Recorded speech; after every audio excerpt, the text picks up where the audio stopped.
So once again, good morning, everybody. And 2 years back, if somebody would have told me that I would be doing a workshop on investments, I would have laughed on their faces because I would always call myself as a non-finance person. But life and my entrepreneurial journey and the challenges and the learnings has ensured that today I find myself in a place to not only take this workshop for investments with all of you, but also guide and mentor and nudge 120 plus founders when it comes to numbers and finances. So I'm really happy to have all of you here with us. Very quickly, before I go ahead, I would like my co-founder Vivek to introduce himself, and further I would go forward to introduce you, because the one thing which I've always believed when it comes to any speaking sessions, or when entrepreneurs who are also leaders by themselves, if they have to take out time and listen to another entrepreneur or a leader, there has to be something that they have to believe in about the expert. And without that, just expecting another leader to listen to another leader, another leader, just doesn't make sense. So I will give you the reason first to go about and give your 2 hours to us, give your complete mind space, and also plan your future with what you take from this workshop. And that's something which I will work on. But before that, Vivek, quickly, could you just introduce yourself?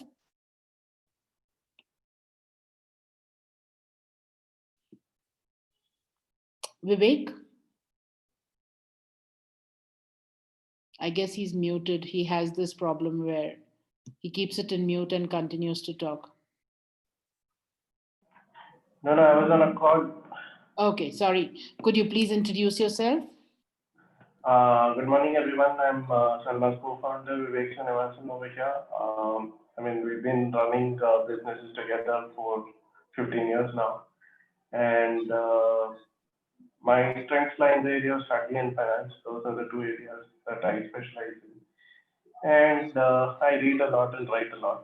So that's a little bit about me and a brief introduction of myself. Thank you so much, Vivek. Handing over the back end to you. And the reason we both log in from the same account is, I don't know, it's like the universe has already understood that every Saturday, 11 o'clock, these two go get into a workshop, and there's always a electricity shutdown, which happens at least on the expert side. So keeping that in mind, we both log in from the same account. So thank you so much, Vivek.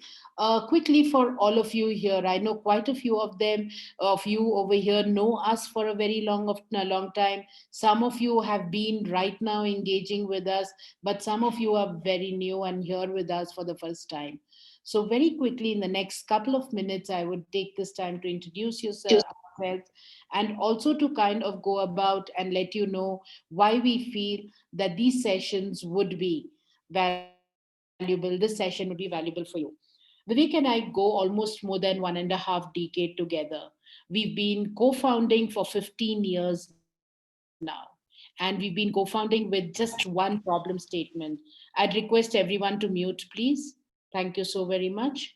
So the core of our co-founding, I would not name it under one brand, because we've worked with multiple brands as our brands. We've set up quite a few companies. Some succeeded beautifully, some merged, some acquired, and then some failed.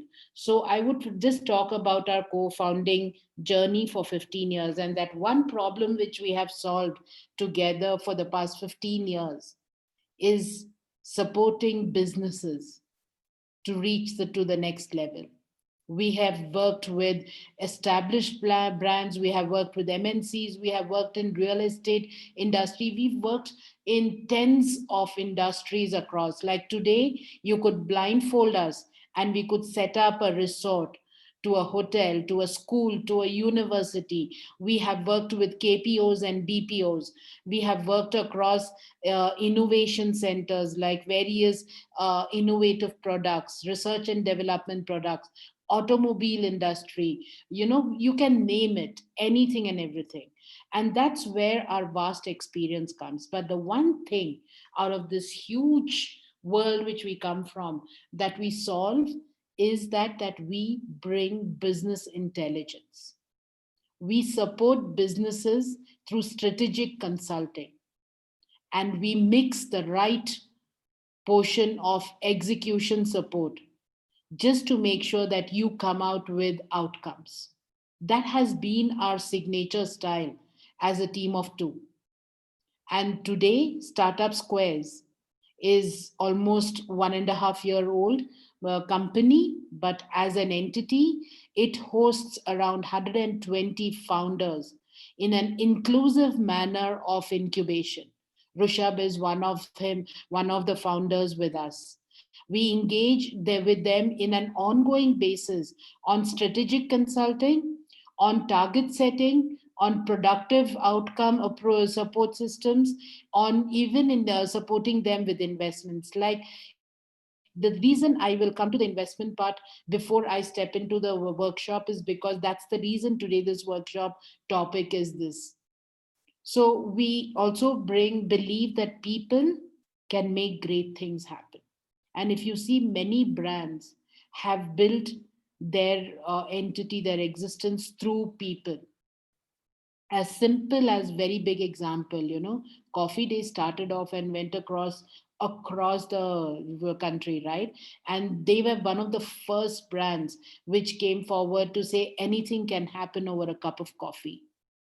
They were the first who came with the concept of coffee shops, but it was all dependent on the people spending time at the coffee shops. So, the same way, if you take e-com, took a boom all across the world, but it was all about the fact that people wanted to save that time and they had this nature of being lazy. So, it was the e-com came in as a boom to deliver things at home, purchase sitting at home. So it's all about people. Today, whatever you are working on as a business, please understand. And I know there are these jargons in the industry which says B2B, B2C, there we are dealing with companies, not, what do you say, people, but I do not agree to it. My very clear statement is, even if you're cutting a deal with a company, in the end, the signatory is that one person sitting behind a desk. So it's all about people, and Startup Squares is about people. So I have to summarize Startup Squares, this is our 31st workshop, 600 delegates, 70 out of that have gone ahead to get incubated with us.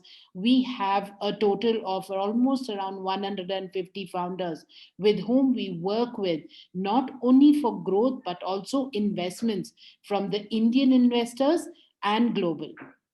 We work with the Canada Startup Visa Program. We have incubated founders from Singapore, from Canada, from USA, and we mentor them. So this, in a very, very small and a very in a nutshell manner, this is what Startup Squares is. And the reason today the topic investments, why and how, is being taken by me is because when pandemic hit us, when the lockdown happened in March, the world went upside down for us startups, for us businesses, for everybody. And when we started, Vivek and I felt that this was the prime time for both of us, right? Because as our skill sets, as our experience, we both come together to give solutions, to overcome challenges. And we were prepared that, okay, entrepreneurs would need us now more than ever. But there was a slight part in our doubt in our thoughts that investments are not going to happen. In fact, that was the time when Vivek and I started thinking how we could crowdsource investments from within a community for entrepreneurs. That is still on the drawing board. We are still working on it. Just give me 1 minute.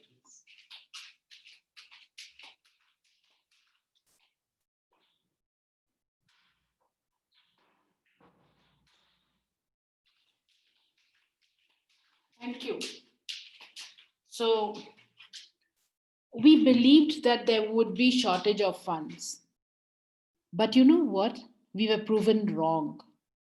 From the time the pandemic started, from March to today, we have very clearly, you know, I'm so sorry, just give me a minute. Some door is giving me complete.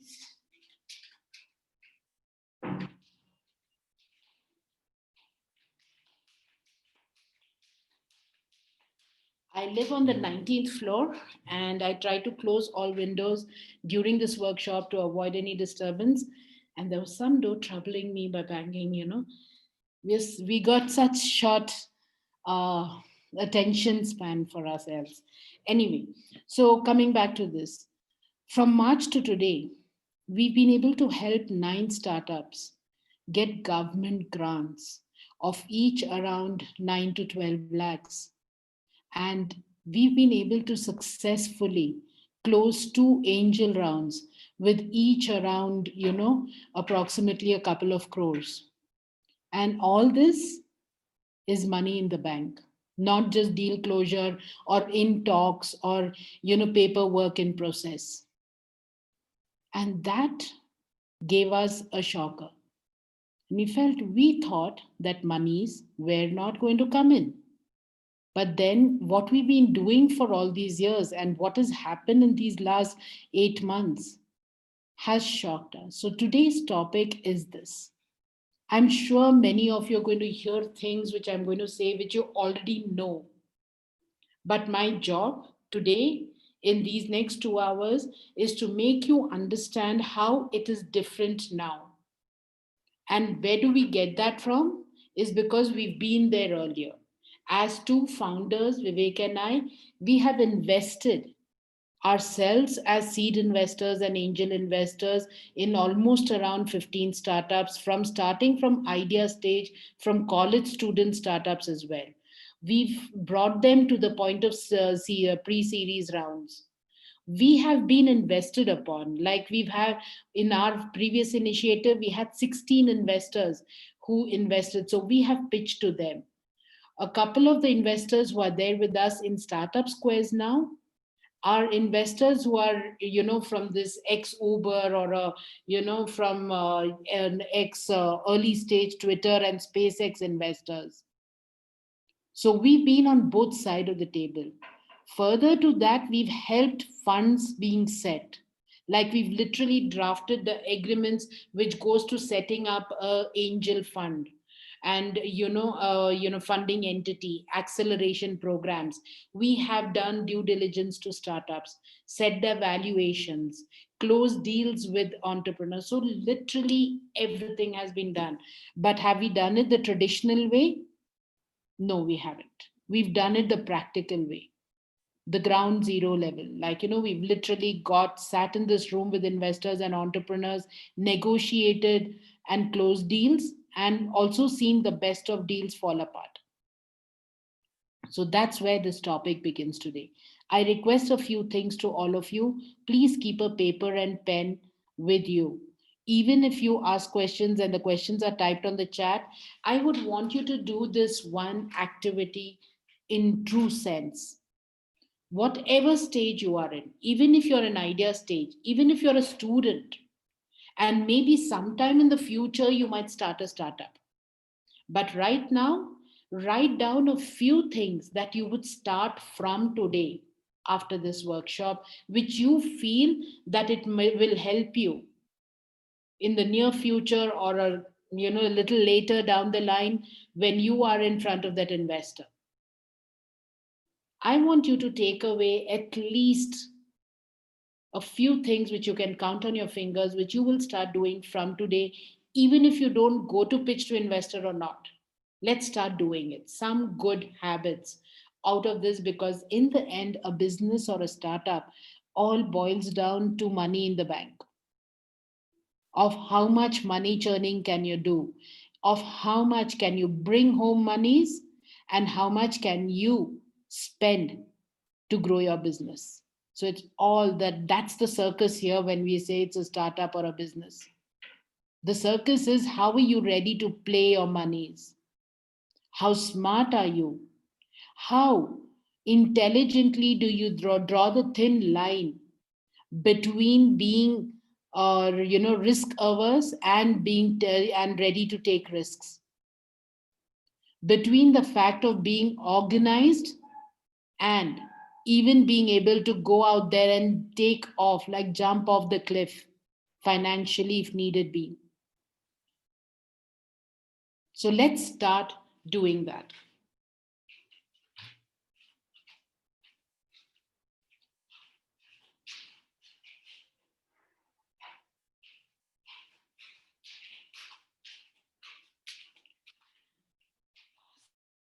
So I'm going to right straight on jump onto the why part of it. Very critical. Because the reason I'm going to go straight on to the why part of it is because that's where everything begins. That's where everything begins, where the moment, even there have been times where I've come across where, even when you do not have an idea, there have been entrepreneurs who say, I'm looking for investors. They've come to us, like genuinely, they've come to us saying, I'm looking for investors. And I'm like, okay, what is your idea? What is the problem you're solving? I'm like, no, I have multiple different ideas for business. Great. Then why are you looking for investors? Why don't you start working on it? Like, no, but I want to know if the investor would be interested in my idea, right? So I want to connect with investors. So, like these horror stories, multiple, not one, two. And somewhere, if I'm not wrong, deep inside our thoughts, back of our heads, even we have thought in the past something like that. Will this be interesting? And trust me, the media, the various articles and the news platforms do not help us, or do not what do you say, good, no, do all the things required to encourage us. The amount of funding stories, the amount of various funds done, the amount of, I was recently, when I was doing this presentation only, I was reading a lot about the investments happening of late, right? And even in the content for the workshop, I had put multiple option, rounds which had happened, which was covered by your story. It's good. It's good to cover that. They are doing their job. But the thing happens is we as entrepreneurs miss the complete idea behind why those media coverages on investments. That is purely just to give us information, not to build an idea around it. So there has to be a very clear reason behind why are you looking for investments. The why should be very, very clear, even if you're in an idea stage. If my idea needs to be funded even in the future, why should it be funded? So one of the first reasons, which now when I say these reasons, it's from both sides, not only from the entrepreneur side, even from an investor side. If it's a hardware product, if it's anything to do with manufacturing, without thinking, you can plan and be clear that it is important for you to go for looking for investments. Because one, manufacturing as a sector itself is a very investment heavy model. But most important, even further to that, is that when you are into production of your products, and the products could be anything, any kind of manufacturing, FMCG products or hardware products, anything. If you're into production of products, right? One of the biggest fear, like just in service businesses, the biggest fear any founder has is that after taking the services, what if the client does not give the payment? Because there's nothing tangible which goes. So the same way, the most fearful moment for a founder being in a manufacturing sector is, what if they get a large order tomorrow and they do not have the funds to cater to that order? So that is one of the reason, the moment you're into manufacturing products, the first thing you have to keep in mind that the reason that you go for looking for investors and investments is to ensure that you do not lose an opportunity. Because in this sector, an opportunity loss is bigger than anything else. Because in this, your business growth depends on your product, not on people. Yes, people are important. I'm not denying that. But the more important factor in this growth or failure of this business is the product. And when the orders come in, when there is a need to expansion, is that. And even worse is when you're losing your order to a competitor. These are things which you will definitely should be prepared with if you are in a manufacturing product, the startup. This Amir Khan's movie, he says, right, that if you get less marks, you worry. But if your friend gets higher marks or better marks, it makes you feel even more miserable. Three Idiots me. Life is that. You lose an order, you feel miserable. But if your competitor gets that order, you're going to feel terrible about it. Second, and I mean, again, the next, the most very important thing is the production cost, like for your margins, right? The larger numbers you are able to produce, the higher margins you're able to keep for your business growth, for your growth as a company. And for placing or manufacturing those large numbers, you need funds at your disposal.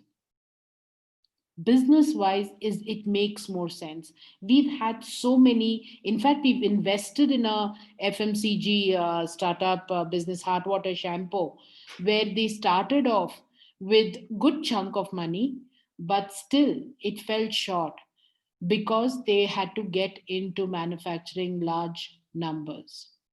Business wise, it does not make sense if you do not have liquidity in your business if you're into manufacturing. And coming from the investor's perspective, it's a high interest thing for them.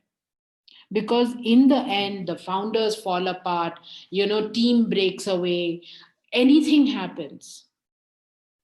If the product is good and if the product is sellable, they can bring in anybody into the system and roll that out.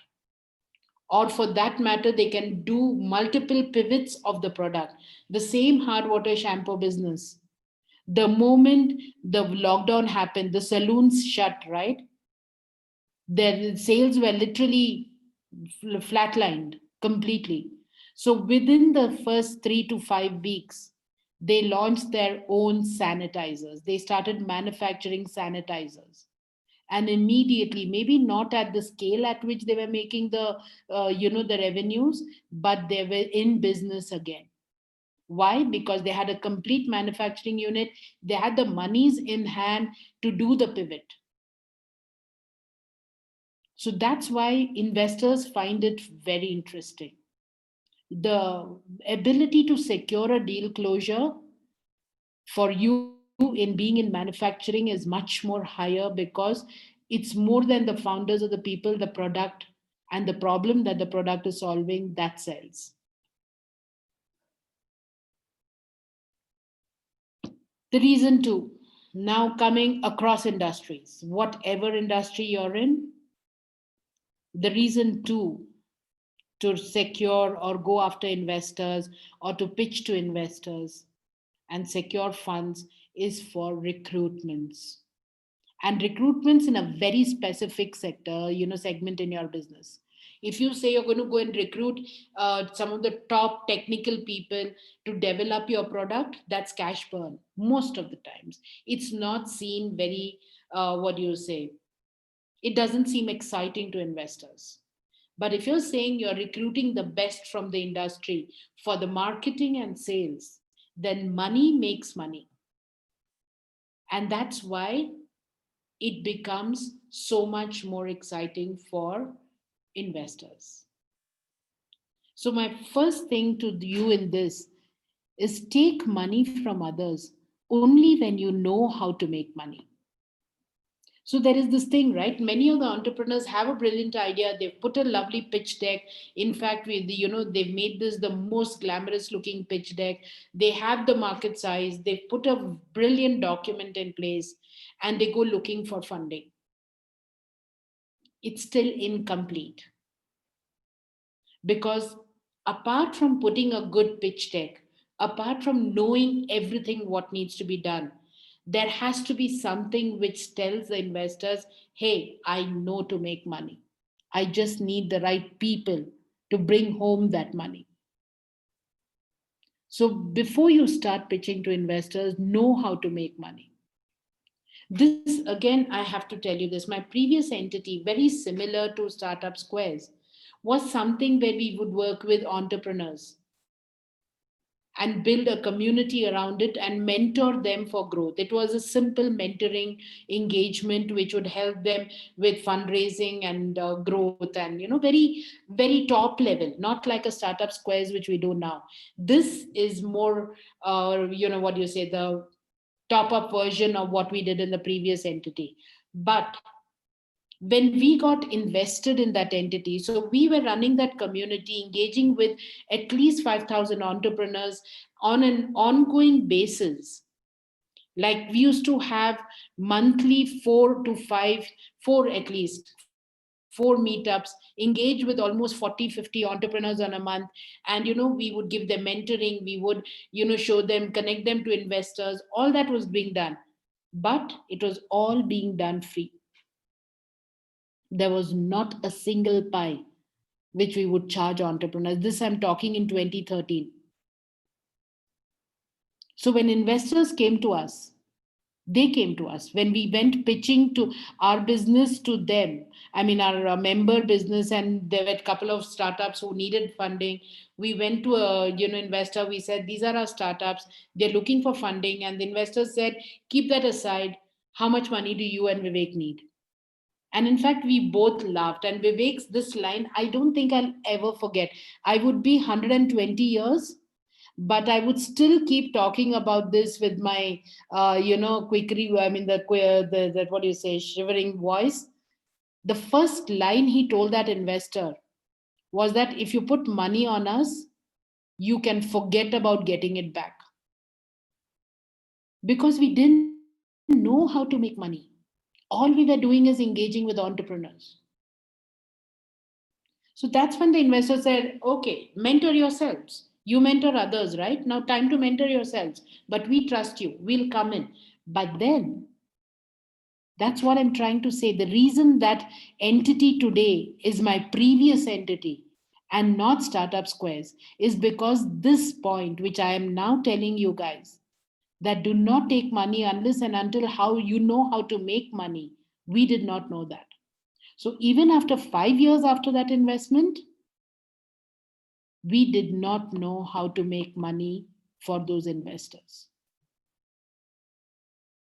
So when you look out for investors, please ensure that you know how to make money. You know your target group. You know where the money sits. You know how much value you can give somebody for them to open their pockets and give it to you. Coming to the second point, again, very critical point. We always think hiring the right people is the tough task, right? No, wrong. Even identifying the kind of people you need in actual is the biggest task, not hiring them. Again, 110 times done this mistake, done, dusted, burned, put in our own monies and done this. I do not want to keep going back to my past or my previous entity, but I can tell you tens and hundreds of founders who I've worked with, who have gone ahead and hired some brilliant talent, paid them like an MNC, and 3 months down the line, 6 months down the line, and I've seen zero result come from them. And they think that they hired the wrong people. It's not that they hired the wrong people. It's just that they did not know who they actually wanted to hire. So identifying the right people is the first task even before pitching to investors, saying that I need your money to hire marketing and sales people. What kind of people? Because when you start looking at those, the part of identifying the people, you should know what you want, right? So how is your culture? Is your culture a very corporate? Is your culture and values of the business of outcome driven? Recently, I put a post on my Facebook and LinkedIn timeline, right? In fact, last night, I shared it with my incubated founders. When people come and say that, we tried our best, but we didn't get the target. And to motivate and retain people, we say, yeah, you tried. Let's see, next time it will happen. But then back of your head, the culture, your company working is such that it has to bring numbers. Because you're a fundraised company, because you have investors on the board, you cannot go and tell the investors, we've hired people and they need motivation right now, and we need to sit and wait for them to get results. That is not sustainable. So identifying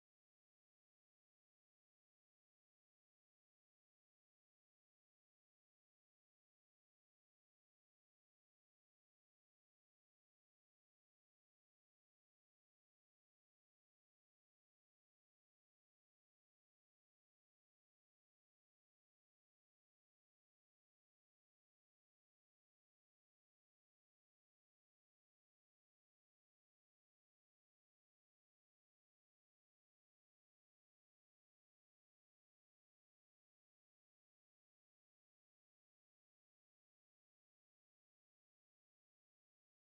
is the first task before pitching to investors. So, oh, I think her power went. Just give her a minute or so. She will be back here. Yeah, so there's a silver lining to this. All these very predicted electricity cuts, suddenly, I always believe the universe is with us. That's a sign from the universe to tell us, hey guys, I'm with you guys, right? So that's a silver lining, and that's me being super optimistic. I'm a super optimistic person. So let me just share my screen back again.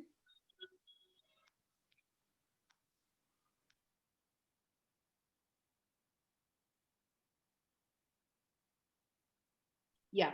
So we were talking about the recruitment, right? In regards to being able to present to the investors that you're clear in regards to the kind of people you need, and that you've tried those people, those kind of people, and you've succeeded. That's the even more important part, because you know what? The one of the worst things which we do is bring together a set of beautiful English words and have this amazing way of presenting it to investors where they're completely sold in the first go, but then not being able to execute it. So, the most interesting part for an investor is if you say, these are the kind of people we need to identify and recruit. And we've done that in the past. We've had X number of rounds of people who we've lost, like basically hired, did not work out, had to let them go. But finally, we have identified that this is the set of category which we are looking at, and that's why we need your money. You already got their interest, because that also takes me to the next level where if you've tried that out earlier of recruiting, identifying and recruiting and getting results from them, your ability to train them, to identify them, to bring the strong sales force into your system is easily sold to your investors. And trust me, the investors are smart set of people. They sometimes kind of project that they are not with some kind of silly, idiotic questions, but they know it all. That's why they are investors. And I'm not saying this because they have the money, but because they've reached a place where they're ready to take the risk with their money. And they know that people can make or break companies. they've seen. Please mute anybody who's there. Please do mute your audio. And yeah, so they know that people can make and break the company, including the founders. Founders also can make and break the company, and so the other people as well. And that's why you should be clear in regards to the kind of people you are looking out for and for which you're raising the money. And if you're going to investors, if it's a bootstrapped or if it's seed investment from family, friends, and fools, all that is fine if you have different cultures in your business. For example, you have a more of a research culture or more of what you say, um, you know team by some of the best team building people or some of the team members, and having more of a bonding which can go beyond even results and outcomes. But when you're looking at investors such as Angel and upwards, they are there to make money, people. They are not there because you have a brilliant dream, or because they believe in your passion, or because they think you are the only kind in the world. Even if they say these things, rest assured that they are there for money. As simple as that.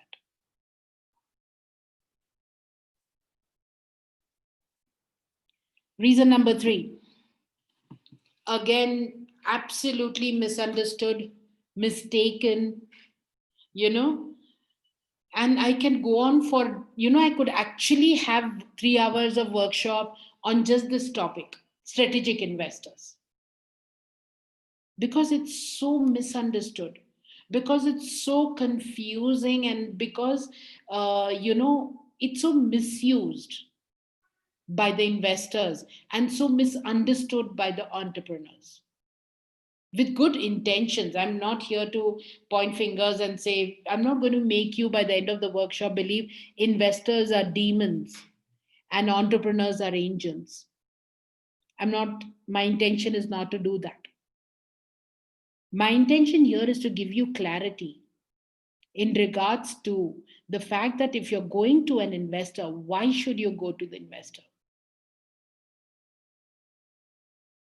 So when investors come and say that I will bring you connections, you need to understand the most critical part.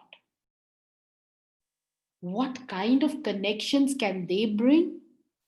And what kind of connections do you need?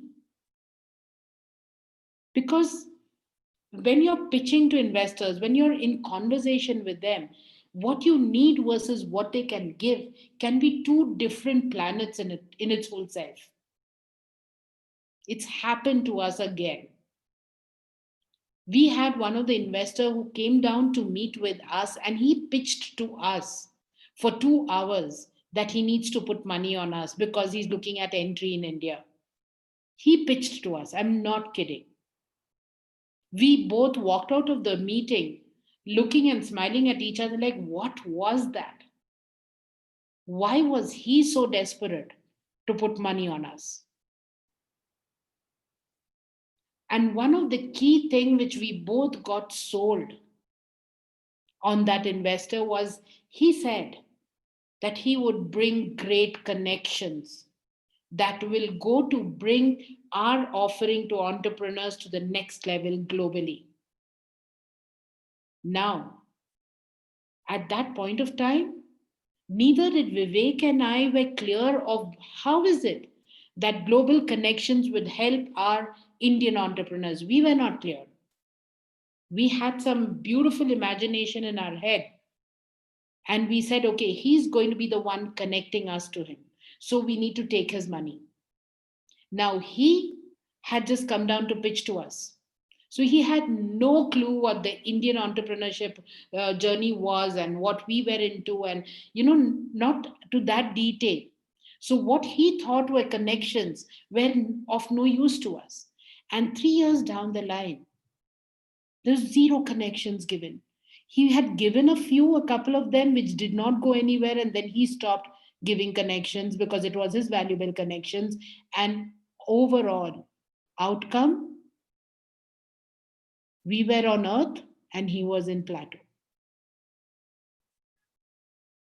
It's not his fault, it's not our fault. So when you are pitching to investors because they are your strategic investors, be clear on what kind of strategic doors and connections do you want opened, what kind of partnerships, what kind of large entities. You need to be bloody clear about what you are looking for, because when they come and say they have those connections, there will be a clear connect made. Then the next strategic investor is having the right investor person on board, because you know what, there are two sides to a business. One side is the day to day hustling, the day to day outcomes, the day to day achieving of goals and tasks. And then there is the second part of it, where there is these big vision meetings. Those are usually the board meetings. Now, having somebody on the board meeting who's going to look at our business from a visionary, from with the experience of making it larger than life, you need somebody like that, and that's the strategic investor to have on board. And the again very commonly done mistakes. Before I go about it, I request all of you to put your questions, anything. Please don't think it's silly or no, I think I can talk to Salma later on. Don't do that. Please put as many questions, because you never know what kind of lesson comes out of a question as silly and small as you might ask. So please don't hesitate. Post the questions on the chat. So it's very critical that you are able to have that person to do that work, that task, nothing beyond that.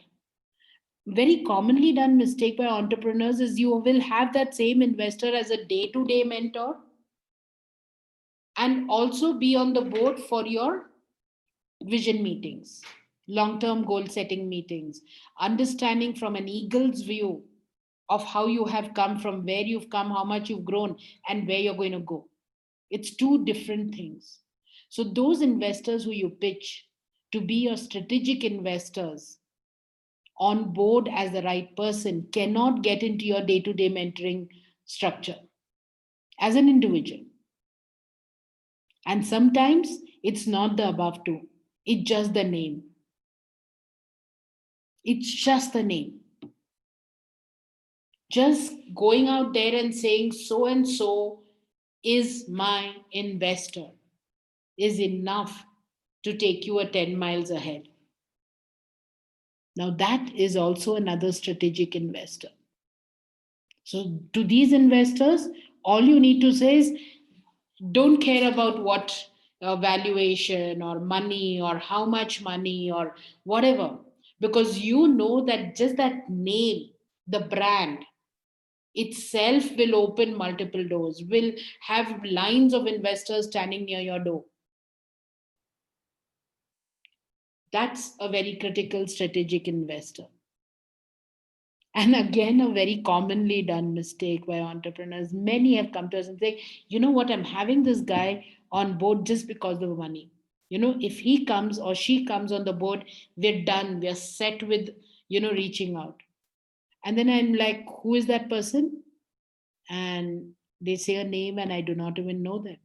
Okay, chalo, maybe I'm not aware of the segment they are in. Then I go and Google them, no news of them. Then I say, okay, maybe they are not very active on, whatever, internet. Let's check LinkedIn. I go check LinkedIn. Hardly anywhere. I have to go to the founder who's saying that, who's taking them as an investor, then seeing which connection, searching for the name, taking that name out, and then very brief about him on the LinkedIn. And how the hell is that name so important? Please, let's get some reality check for ourselves when we start going forward to investors. Like an Amitabh Bachchan for a Just Dial is a name. Like a, what do you say? Mohandas Pai for a Your Story is the name. Like a Vijay Shekhar Sharma maybe for a fintech is a name. So that is something which you have to be very particular about. Clarity in kind of expectations and the role of the investor is something which you have to keep working on. Please understand, when you're pitching, these things might be different, but as you keep going forward in the journey, if they come through the deals through and they're working with you, that expectation setting and the role that they play should be analyzed, understood by the founders on an ongoing basis. And if you feel you're not ready to do that, you're not ready to pitch to investors. So reason number 3 is a very critical reason for you before you go to investors. Are you in a place to approach a person who has put money on you, taken the risk on you, to go and say, hey, wait, I want to pitch to investors. Are you in a place to do that? Or are you in a place to go and say, hey, I have a product, I have a service, I have a product, I want to pitch to investors? Salma, your connection dropped again, kya?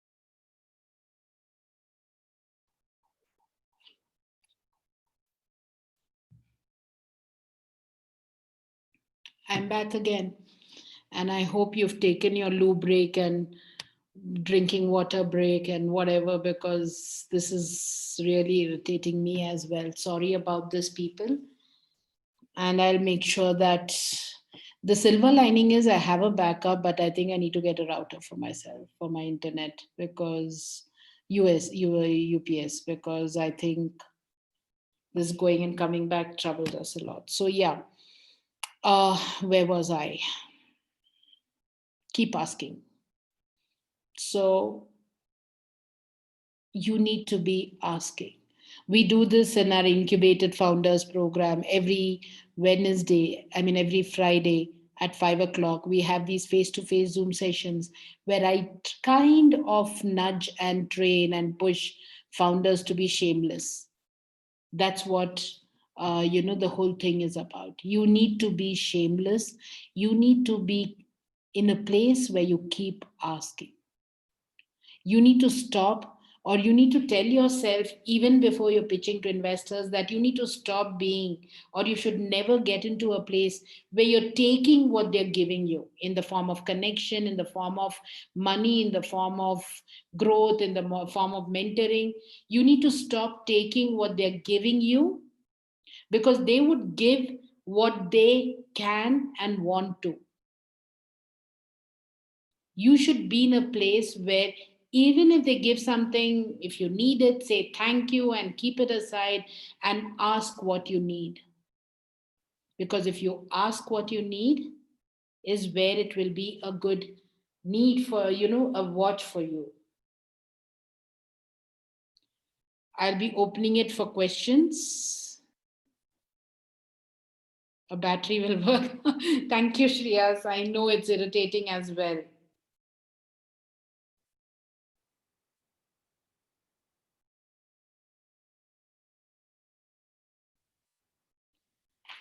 Any questions, people? I'm either very boring or I'm like super, super clear. When you said we would have to be good at sales and marketing to recruit the train marketing and salespeople, what if I am not good at sales marketing? How do I train them in those activities? Very good question, Rishabh. Thank you so much for asking this, because if you as a founder are not good or not experienced in marketing and sales, then before going to the investors, it's very important either you get yourself trained and get yourself at least decently equipped to be able. There is a lot of resources out there, conduct take a lot of sessions, learn from your other mentors or things like that, and get yourself ready for it and start trying it out, or get a co-founder who's good in sales and marketing, more than marketing, more stronger on sales. And I'm not saying that you have to be 100% great. No one is 100% great. I'm not saying that you have to be perfect at it, but you should know what is it, and you should be able to do it even before pitching to investors. So these are the two ways you go about it. One, and I keep pushing my founders for another very critical thing, there is nothing called sales is not my cup of tea. Nothing like that. The day you fell on the floor and screamed and cried and threw a tantrum to get an ice cream from your parents, from your mother, you were proven to be a good salesperson. Period. So if there is something inside you now, with all the knowledge and education and the various industries that you've taken, experience that has come, you start feeling that you're a techie, you're an operation guy, you're a management guy, you are X guy, Y guy, and you're not a sales guy, think again, because there's always a sales DNA in all of us. You just have to trigger it. Where you did it for an ice cream, you now do it for your business, for money in the bank. That's all it takes. So that's my take at it. But I know many of you, especially Rishabh, might think Salma is good in sales, or she's been doing sales, so she thinks it's easy. Today, I think it's easy. At the age of 17, when I was put on a stage with IIT professors to sell a product, an internal combustion engines, when I didn't even know what combustion engines were, by my father, I was not good at sales. I didn't know what sales, what business was. But I just knew one thing, that I could speak. And I spoke with an intention for those IITians to bite into my father's product. I hardly explained the product. I just said that I could help them reach great heights, and told my father to explain the product. But I sold. So it all starts with you going out there and doing it, and take the support and help that you can get, or even worse, get a co-founder who can. But I would still insist, even if you have a co-founder who's brilliant in sales, like today, Vivek sells. And there was a time, like how I would say, I'm not a finance person. Vivek would always say, I'm not a salesperson. I can't sell. So you can do that. Could you explain the difference between strategic partner and strategic investor? Yes, Nigel. Very good question again. Strategic partner is all these things put here, zero money. Basically, that partner would be able to open doors for you. That partner would be able to connect you with potential clients that you want. That partner would be able to take you to places which might take you much longer. Like for us, when we started, meetup.com as a platform was a strategic partner where we hacked our growth. Earlier, when we started, we didn't have a reach.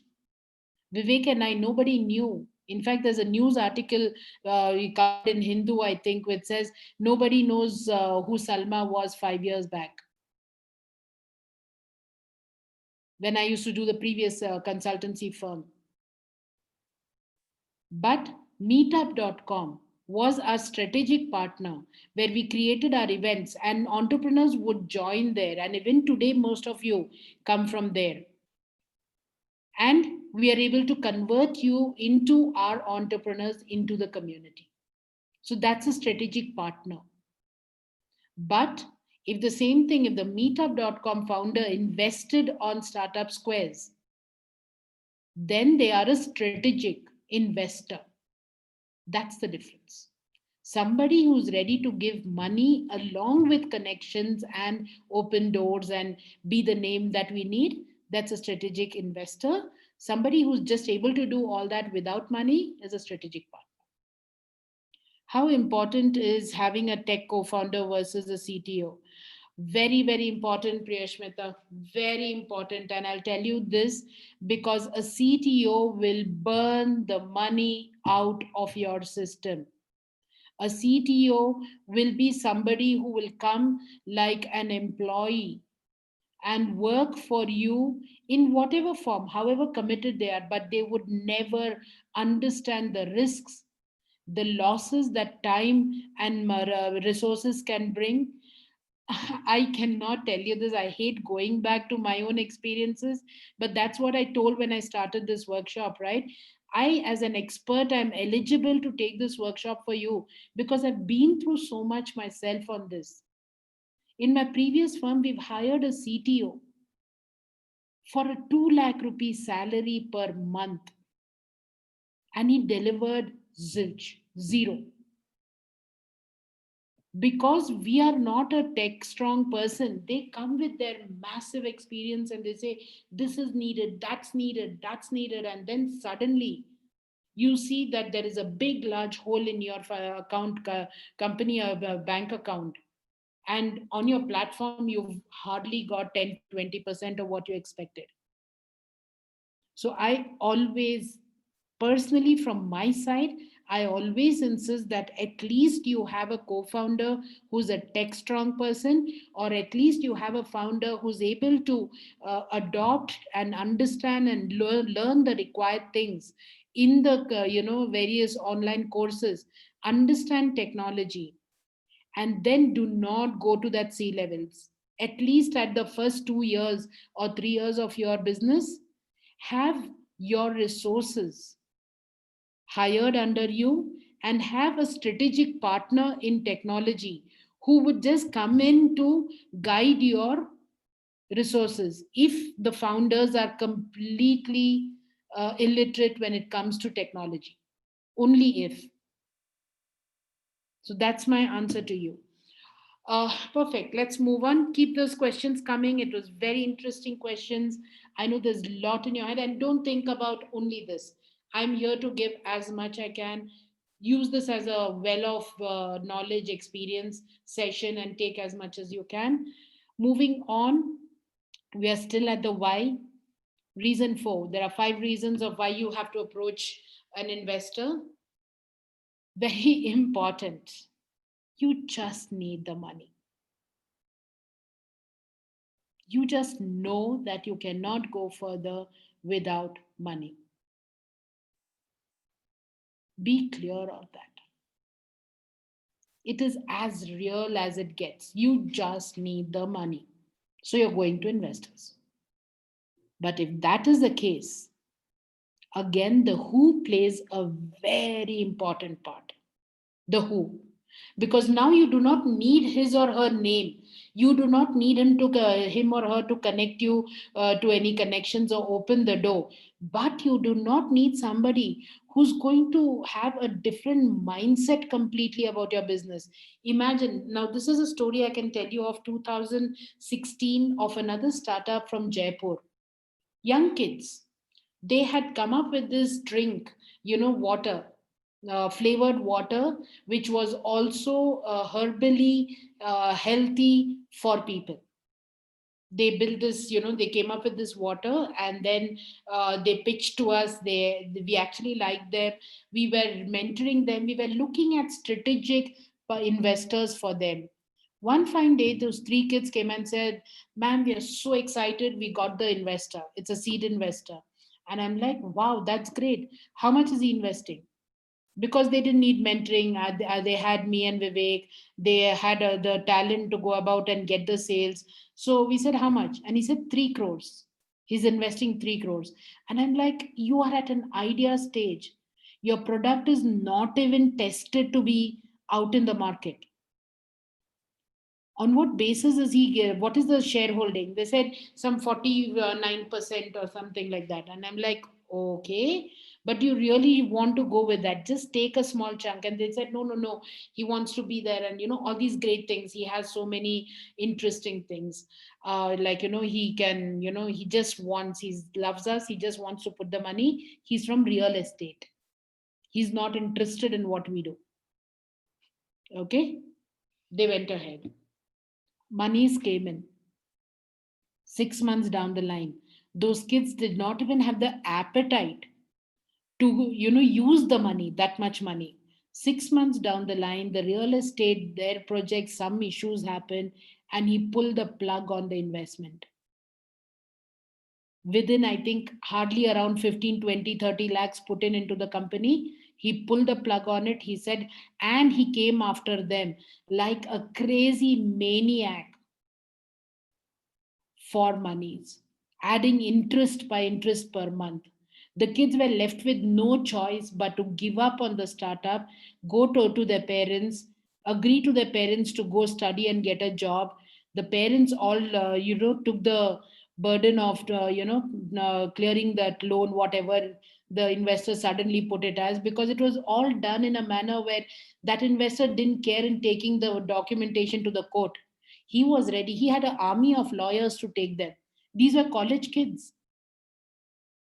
So the who plays a very critical part. So if you know before going to investors that you just need money, now it becomes even more important of from where you're taking. And I'm going to quickly tell you what, once upon a time, long time, my grandmother, she's no more, she used to tell me this, because my father being the engineering mind, right? And anybody who would come and say, and I was this little kid, maybe 5 6 years 10 years old, I remember very vaguely, but she used to repeatedly say this to me. uh, he was an engineer, completely research guy, right? So anyone who comes and says, hey, your product is good, you're doing great, and he would take the money from them. And then there would be issues and he would sell his land and then return the money to them. So before I joined his business, that's how this rotation of things would happen. So his mother, my grandmother, one day and many times, he would, her bedtime stories to me would be this, saying, okay, you know what, when you give money, close your eyes, don't count it and give it away, because it's your money and it's your choice. If you can let it go and it doesn't come back, so be it. But if you're taking money from anybody, even a rupee, think 100 times from who you're taking it. Literally, my bedtime stories have been said and done by my grandmother around this concept. And today I am telling all of you young entrepreneurs out here that she was bloody right. Because when you are going to investors only looking for money, then be very clear who that person is, and make that point very clear to them that you do not need involvement. You do not need them, their mentoring. You do not need them to come digging their nose into what's happening day to day, giving their advice, suggestions, even giving connections. You do not want that kind of an investor's brother or a sister-in-law or somebody working for you, and tomorrow that becomes a big issue, because that investor is purely for money. So what you do is only quarterly reports or annual reports, and just give him the numbers, show the balance sheets, projections, give him back what he gave you, money, valuations, that's all. That's how the match happens.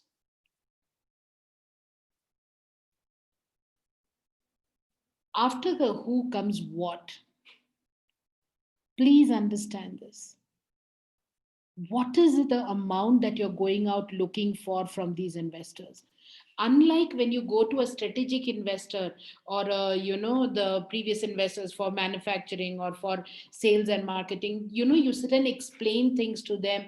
And if they come back and say, hey, I don't think a 50 lakhs will be enough for recruiting this kind of people, I think it would be 1.5 crore and I'm ready to put that, be open for it. Or if they come and say, no, I think you're putting a lot of it, I think you can recruit these people for maybe 30 lakhs for a year. If you think it's feasible, be open for those suggestions. But if you're going to an investor for money and you want 30 lakhs, 50 lakhs, a crore, that's what you want. No less, no more.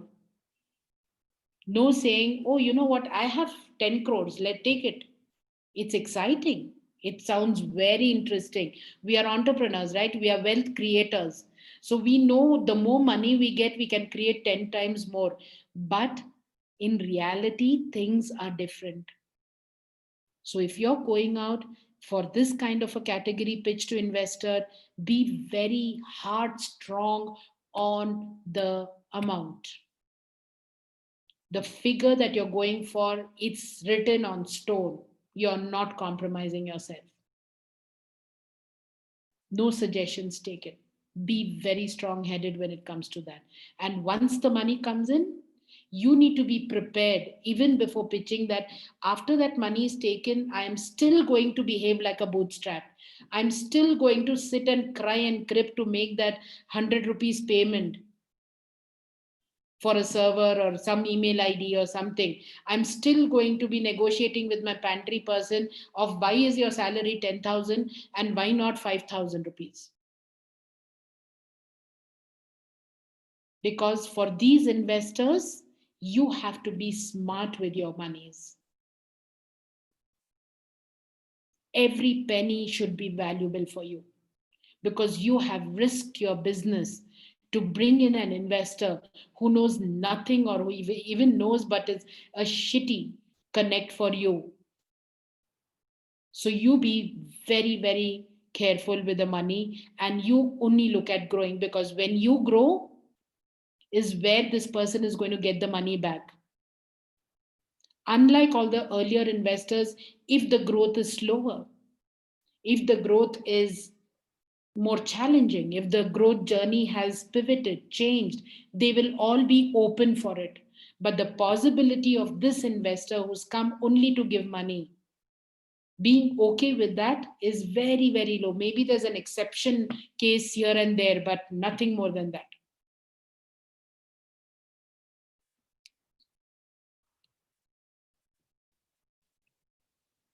The last one on the why, market expansion. This also applies for those people who come in franchises, like you take investments from different people who put money into your business and help you expand in that market. Like when Coffee Day started its franchising model, I knew very little about that story, but I also know that they were at a very heavy cash crunch and their possibility of growing organically was very low. So that's when they set up this franchisee units where each franchisee at those days would cost around 30-40 lakhs. And that was a huge pipeline of money coming in.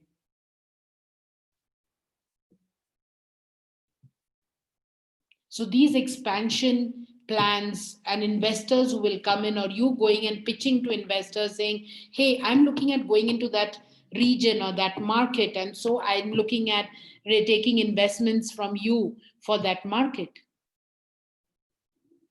You need to be clear on the ability, your ability to succeed in that region or market. So you should absolutely have already discussed with your target group customers in that region. Let's take for the sake of clarity region. Like for example, many startups we are working where we are getting them investors to launch their product in Canada under the Canada Startup Visa program. Now, even before we put them in front of the investors, we're doing a 30 hours of training for them to just get them prepared on what is the culture of Canada, what are the markets, how is this problem, this idea going to fit into that Canadian markets and North American markets, how are the customer acquisition approaches going to be, who are going to be the partners, what are the kind of numbers which will come out of it. All that is being done even before we put them in front of a Canadian or a global investor to expand in Canada or North America. And then the right time and right place means a lot, a lot. You might have the list of people ready to put in money. Think about it. These startups themselves who are right now working with us, there are around 16 startups which we are working to get them investments from global investors to launch in Canada and North America. out of which almost around 4 or 5 have gone through with matching with investors and everyone. But those who were in the training, we literally, some of them we had to arm twist them, like literally threaten them, saying, if you proceed with this application now, we will back away as your mentors, because COVID happened, pandemic happened. Because if we would have proceeded to make them pitch to investors during this pandemic times, there was no travel, there was no paperwork, there was no work happening. There were, the markets were unpredictable. We literally put them on hold, and now from this month, we've started again working with them. So the right time and the right place matters. Again, politically, right? If you were looking at a US launch, now is the worst time to be in, with whatever's happening with Donald Trump and the, handing over and, all these things. I wouldn't be surprised if there is this, you know, civil war there, literally. There are already examples of gunshots happening in malls and things like that by white people. Now, coming back to this, if you have an investor ready to put money onto you, or if you have a plan where you're going to go and pitch to an investor in India saying, I'm going to launch in USA, now is not the time. So you need to be clear of the right time and right place when you're looking and pitching at investors with expansion plans. Understand the demand of your offering in that expansion plan, the various regions, before you go to an investor.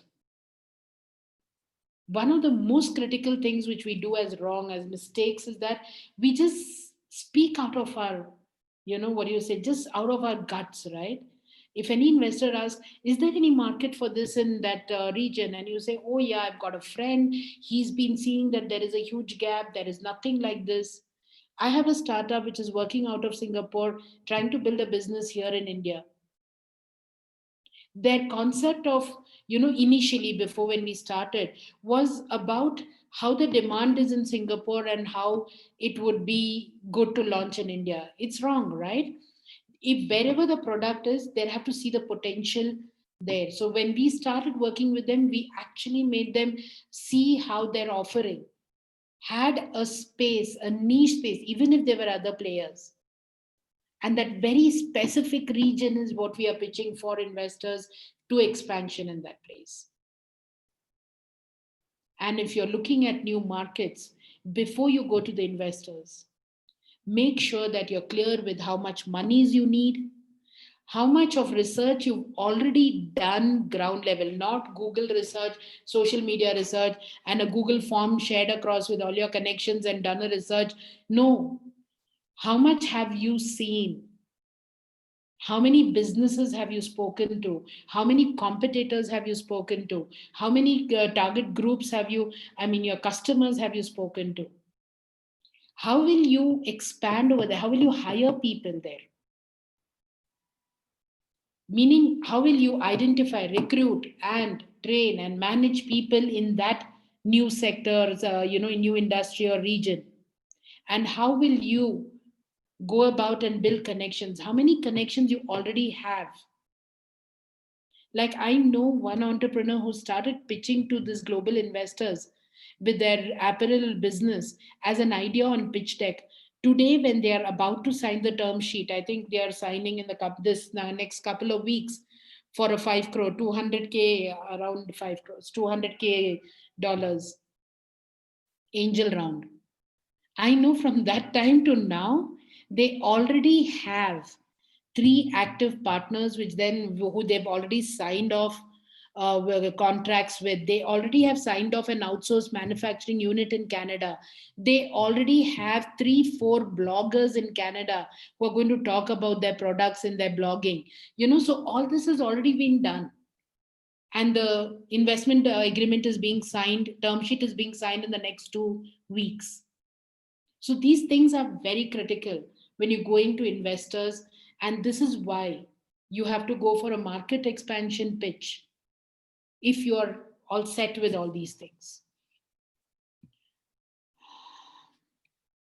Now the how. Let me open it for questions.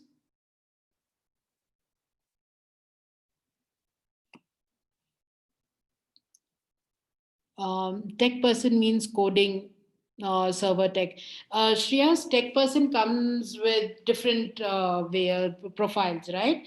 If you are a hardware business, if you're a hardware product manufacturing, then the person should be strong in that, and that's a tech co-founder. Including even if there is a very strong mobile application business, like a fintech or a food tech or something which is very strong on mobile application, that person should be strong, experienced, or at least should know well on the mobile application. If you notice, even in tech, there are times when a website developer is not that equipped or well known into a mobile app development.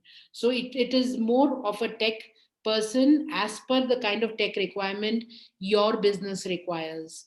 So that's what is the key. Could you also explain role of investor investment in service sector startup? Yes, Nigel. Uh, so all these four reasons at least, leaving the first reason of manufacturing, all the four reasons apply for service businesses. But as a few things very critical, which I will tell you when you go pitching for service businesses to investors. First things, please understand, what is service business? Service business is purely skill sets of people. It starts with founder skill sets and then goes to become the people you hire, their skill sets. Right now, some of the world's largest service businesses are global players, are the TCS and all these large entities like and Tata Consultancy Services is like the largest services business around, right? But then they play with people, right? So when you are a startup and a service business startup, you need to ensure that when you're pitching to investors, your margins are strong, not your numbers. Unlike a non service business, you can say, I will get 10,000 users in the first month, or I will have so many downloads, or I will sell so many products. All those numbers matter for an investor. But for a service business, if you say that I will have revenues of 10 lakh rupees per month with 5 people in my payroll, then 1 year down the line, my revenues will be 50 lakhs with 7 people on my payroll. How did that happen?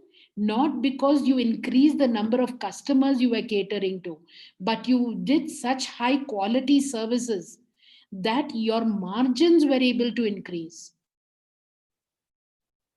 That's what you should be prepared with when you're putting to investors. And that's what investors would be interested to see.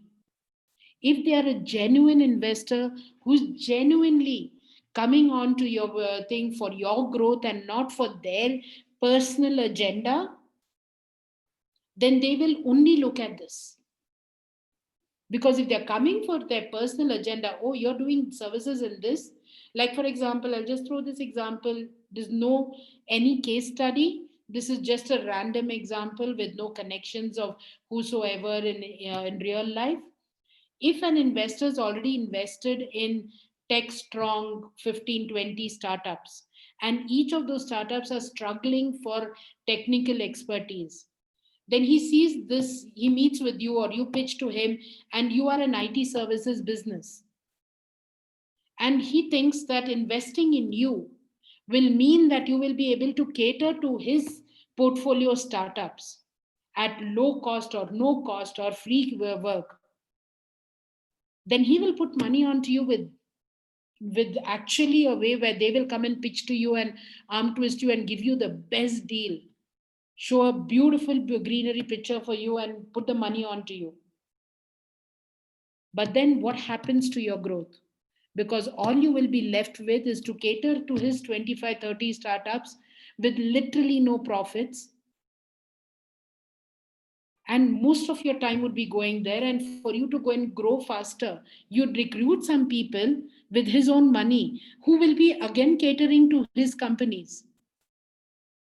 And your growth is completely cut off. So if any investor comes to you showing a brilliant picture and not asking you on the margins, on the how your margins is going to increase. If today you're charging your website designing for 30,000 rupees, will you reach a place in the next year where with the same resources or just one resources or your whatever automation which you're doing, you will be able to give such quality website that you can charge 3 lakh rupees. So the margins increase. If an investor is asking you such questions in a service business, he's the guy for you. So in service business, margins matter. In service business, the kind of people you're going to bring with good talent and lesser costs. That's very critical. That's very critical. There is no, possibility of growth if you have to pay a 2 lakh rupee to bring a CTO who will do a websites for your clients for 1 lakh rupee or 50,000 rupees, right? If he does 4 clients, if you're able to bring 4 clients in a month, you're literally breaking even his salary, not even his infrastructure support, leave alone other employees. So the kind of people you can bring on board. That's why if you notice, right, in services, all these law firms or, all these law firms do not take employees, they bring partners. They have 50, 60 partners. Why? Because of margins. Because if there is a partner in the business, then the money which comes into the company as service charges will come everything as a margin. There is no expenditures, there is no salaries. Yes, those partners will take salaries, but it's them doing, whatever is needed as basics, basically as founders, right, as partners. So most of your business startup sector, I think you need to look at these things before going to that investor. And even when you're going to that investor, if they do intelligent questions for service business, then run away from them. As simple as that. Been there, done it. Been the scapegoats. So do not do that. I hope I was able to answer the question. Let me just drink some water and we'll move on to the how.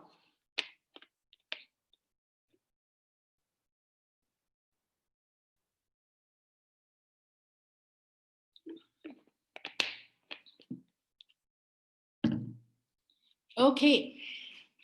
Now this part is going to be something very, very interesting for you guys. Why? Because here are things which I'm going to tell you, which would be so silly, so very simple. But somewhere down the line, we don't do that.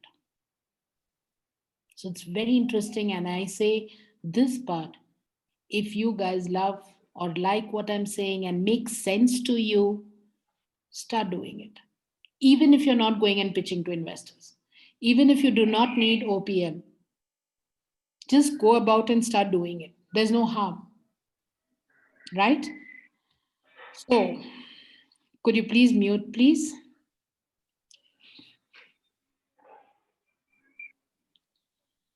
Here are the things that you have to be prepared, and this is how you will go about making the pitch. The first thing is the business intelligence, your business intelligence. And I will explain in detail. I'll just take you through this whole circle. Because why is it a circle? I'll tell you why in specific I use this smart art. Unlike a hierarchy or a process or anything like that. Because you're in circles when you're looking for investors. Every time you approach a new investor, it's this circle which you have to start. You're like that rat running on the wheel when you're looking for investments, when you're pitching to investors. There is no way you're going to go pitch to one investor and the deal is closed. The chances are very, very low. So this is kind of that you are the rat on that wheel, and you'll have to keep doing this in circles. And this needs to keep repeated. This the keep needs I mean sorry, this needs to keep improvising, and this needs to keep evolving based on how your business is growing. As I earlier said, a person who pitched to an investor with an idea on paper right now has partners, has marketing partnerships, manufacturing partnerships, strategic partnerships in that region where he's taking the money for. Like today, if he has to pitch to a new investor, this process, these steps, he will do it, but it'll be different.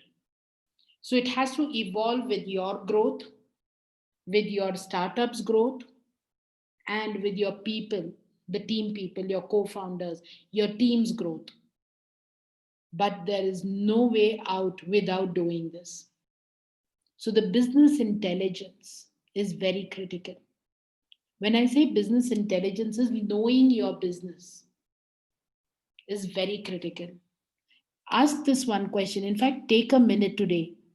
In your head, just close your eyes. Let my voice just run into your head. Ask yourself today, can you just, to the last person, tell some numbers like how I can or I will, because I've learned my lesson, right? Like I just told in my introduction, I have 136 founders who I, under my Startup Square's name, incubating. We have 110 startups who've paid 12,000 rupees per year for the program. We have 16 to 20, in fact, 21 startups who have paid for investment support globally, and they've paid an X amount. We have 5 startups with whom we are working on equity with a growth valuation of 84 lakhs at this point now of our share. So in the next 3 years, I'm expecting that to go into 10 times growth, which will bring Startup Square's 8.5 crores of valuation if they grow. Now that is business intelligence, which a founder has about their business in their own way.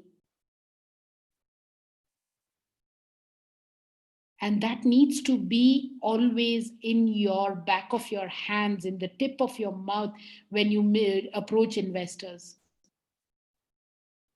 How are your numbers? Can you briefly tell me how are you making revenues? What are the, what's the number of users?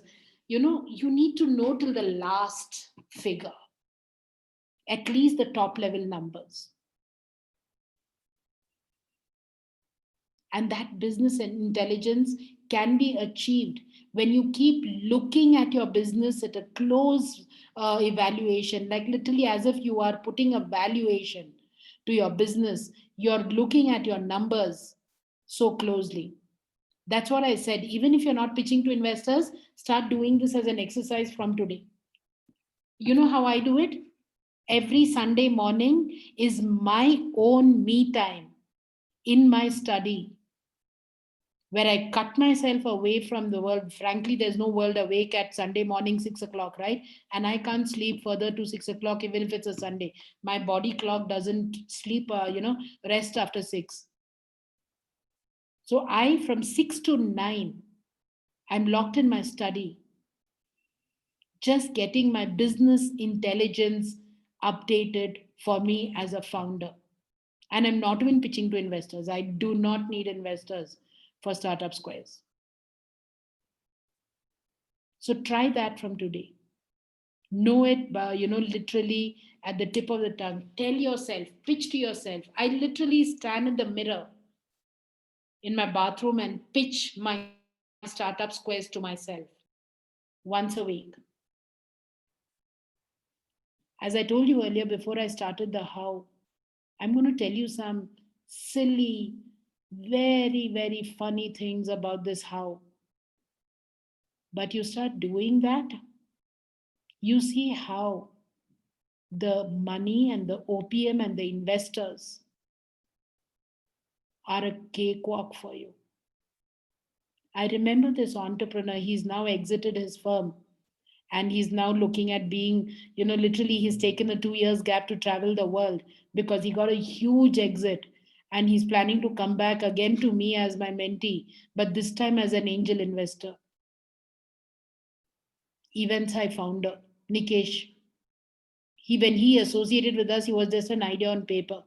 Trillo bought his startup, acquired it, and today he's out in middle of somewhere nowhere, enjoying his life with his family and traveling. And he will come back, but he'll come back as an angel. But you know how he was? Those days, 2015, you just stop him in the middle of the road, man, like you do not know him. You just bumped into him and say, hey, you're Nikesh, right? Event Size founder. And you would say, just tell him that, you know what? I'm also an entrepreneur. I have an investor meeting right now. Even if it's not relevant to him, right?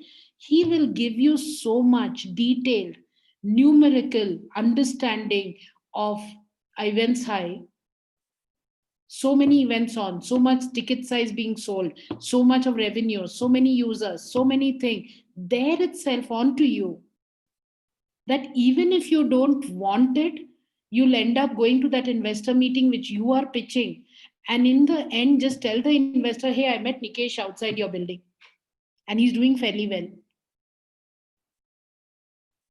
That is business intelligence, and you have to be up in the game always for it. You owe it to your startup, not even to your investors or the people you're going to pitch to. If after 30 years of business experience, 10 years of entrepreneurial experience in the startup scene, literally a mega success and an even more mega failure, I being a mentor to so many founders, when every week I stand in front of my bathroom mirror and I pitch my startup to myself with the business intelligence, you can understand how much more I feel, how important I feel this is needed for all of you. Then brings to the next, the moment you have your business intelligence, then comes your ask. No beating around the bush. We've understood the 5 categories of ask which you have. Figure that out before going and making that ask. And once you know what you have to ask, and once you have your business intelligence, do not play with words. Do not try to be diplomatic. You are not selling ice creams. You are here selling your business to an investor. Ask what you need in simple, straightforward words. No emotions, nothing. But before you ask in there, so the second part is be prepared with your ask. So you're ready to ask whenever the chance comes. Like, there have been times when, this Nikesh, again, I'll come back to Nikesh. He's the best pitching entrepreneur I've ever come across. He would get into a lift. Okay, and even more like that's another level where he would be talking to me in an event, general event, even I'm in the attendee in that event, and I would say, Nikesh, you know what, that guy is an investor in another big company similar to your industry. The next I see is he'll be stalking that investor from far. The investor will not know. The moment he gets into the lift or goes to a coffee counter or whatever, right, this guy will go as if casually he doesn't know him, and he will just say, hey, I'm founder of Nikesh, and his ask will be, I'm looking to raise 2 crores in the second round of angel round, and my investor, already existing investor, is so and so, or you're my first investor, I would like to have a cup of coffee with you. There itself, no introduction, oh, my startup is this, I do this, nothing. I'm Nikesh, founder of so and so, I'm looking to raise 2 crores from investor of your profile, can we have a cup of coffee? And it's worked for him, because the first thing the investor sees is clarity in somebody, confidence in somebody. If somebody can approach a stranger and say, I need 2 crores and you're an investor, I know, and I need somebody like you, the investor knows that this person will go and get the customers also as equally, shamelessly. So get your ask clear. And once you're clear with your ask, now it's time to look at who you're going to ask. You know why he was so clear in going and asking? Because he would, by the time he's stalking him, right? He's just not stalking him by watching where he's going, who he's talking to, where should he go to the restroom. He's literally gone to restrooms with guys and these investors and pitched them in the loo. Yeah, he's literally done that. One day I hope I will make you meet guys, connect with him, just for the sake of all these tricks under up his sleeves, what he's done. And he used to tell me in a joking manner, when we are both in the this place where we are urinating, he's not going to run halfway without listening to my pitch, right? So I've caught him there and we've done the pitch. He's literally done that. So, but the reason he's been able to do that is because he's clear with his ask and he knows who he is asking. So the next thing what you have to do now is to understand your target group, your segment, your complementary connections that you need, and go out there online and stalk. You are blessed to be in this time of the life, this species of humans, where you can actually know everything about an investor. Go on the LinkedIn, you will get their experience, what they've been doing, who they've invested upon. You will know who their connections are, their circles are. Go to a Facebook of their profile, you will know their moods, you will know what they are into, which place they are based out of, everything. Go on Twitter, you will know what kind of things interest them, what kind of retweets they do, on which topics they argue, everything. Yeah, the next slide is that which I'm going to talk about. How do you stalk an investor? And then once you've got that and you're able to plug in that previous 5 points, which I said, why them? Why is it that that kind of an investor is what you need? Is it for expansion of markets? Is it for just because you need money? Is it because your manufacturing requires money? Or is it because you're recruiting? So you choose your options clearly and you know that they are the ones for you. You're clear with your ask. You go in, you make the move. And always remember, the first impression is the best impression. The first impression is the best impression.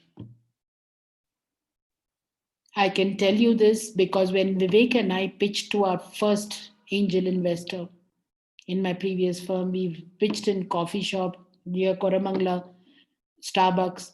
We were sitting there and we went on pitching, like basically we said what all we're doing and all that, what I just told you, in a not so structured manner, because we were ourselves naive and inexperienced in that.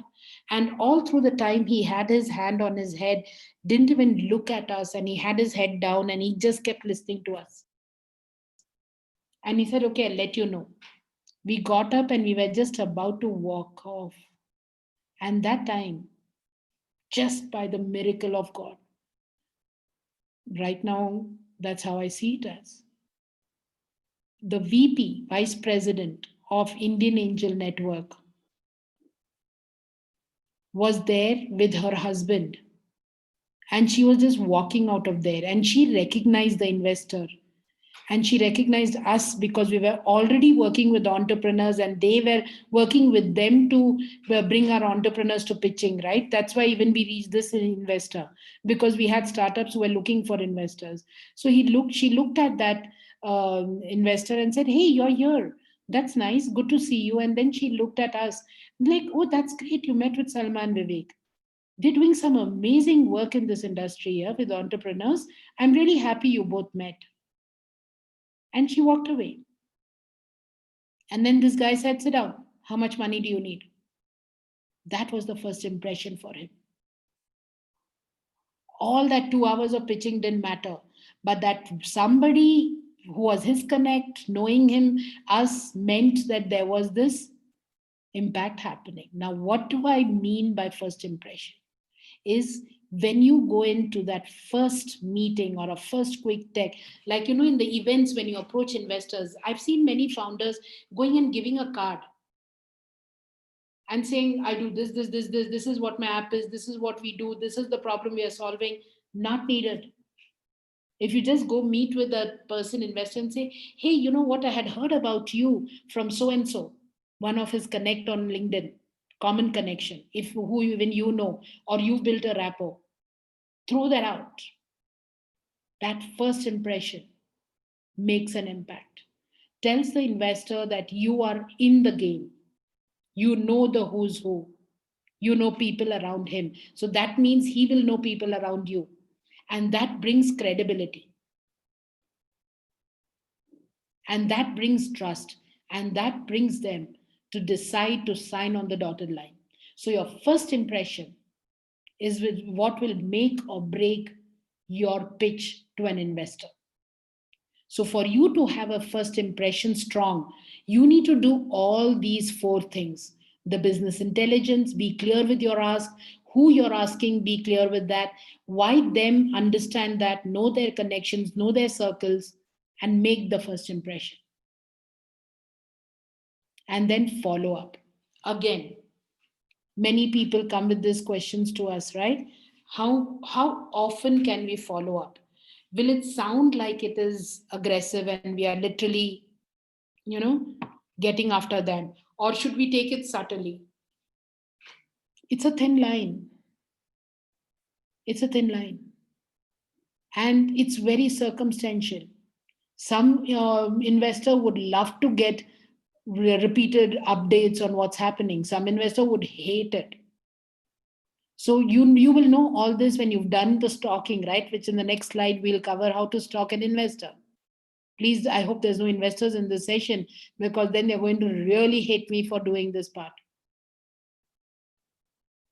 But understand that and follow accordingly. But follow up. Don't expect them to come back. Think about it. Put yourself in their shoes. Very recent example. And I'm really, I don't shy away from sharing anything. Just a couple of weeks back, 3 weeks back, I think my mother faced with COVID and she had a lot of issues and the billings were rising up. And right here amongst us is Rushabh. He helped me financially. He stepped up. The moment I asked, within half an hour, he gave it to me. Somewhere he invested on my crisis. And then it was my responsibility to follow up with him. My responsibility to tell him when I will give him the returns. That is, pay him back the money. This case, it was a loan. But for an investor who is discussing possible returns to you, you have to follow up. You have to tell him updates. You have to tell him possible investment round which can happen with somebody else. What is happening with you? Keep that going in the way you believe he or she would like or prefer. And the last thing is to stop.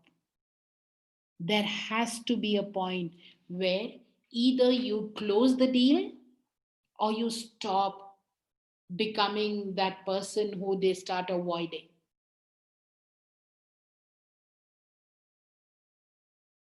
You need to learn to do that. There have been times when entrepreneurs have just stopped even before follow-ups, assuming that investor is not interested because he's not picking up a couple of calls or he's not responding to the mail. And then there are times when an investor has come back to us and said, Salma, could you just pull the plug on that entrepreneur because I'm getting bulldozed with his update mails and calls and messages and WhatsApp messages and things like that. So don't do that again. You need to learn to draw the line. That's where your intelligence comes in play. Okay, this makes sense or this doesn't. At the most, what's going to happen? You might lose a deal, right? So be it. If by the time you reach this place with so much of work and effort and understanding, there wouldn't be any shortage of potential investors in your circle. So closing things and saying a good closure, right? Hey, it was so great engaging with you. Thank you so much for being patient. Let's connect once in a while and move on.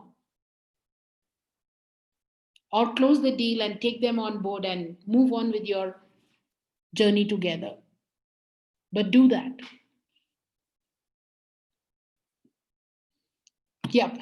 Tools that will help to stalk you. I did not have the guts to even write stalk because the recorded version of these sessions are going online, right?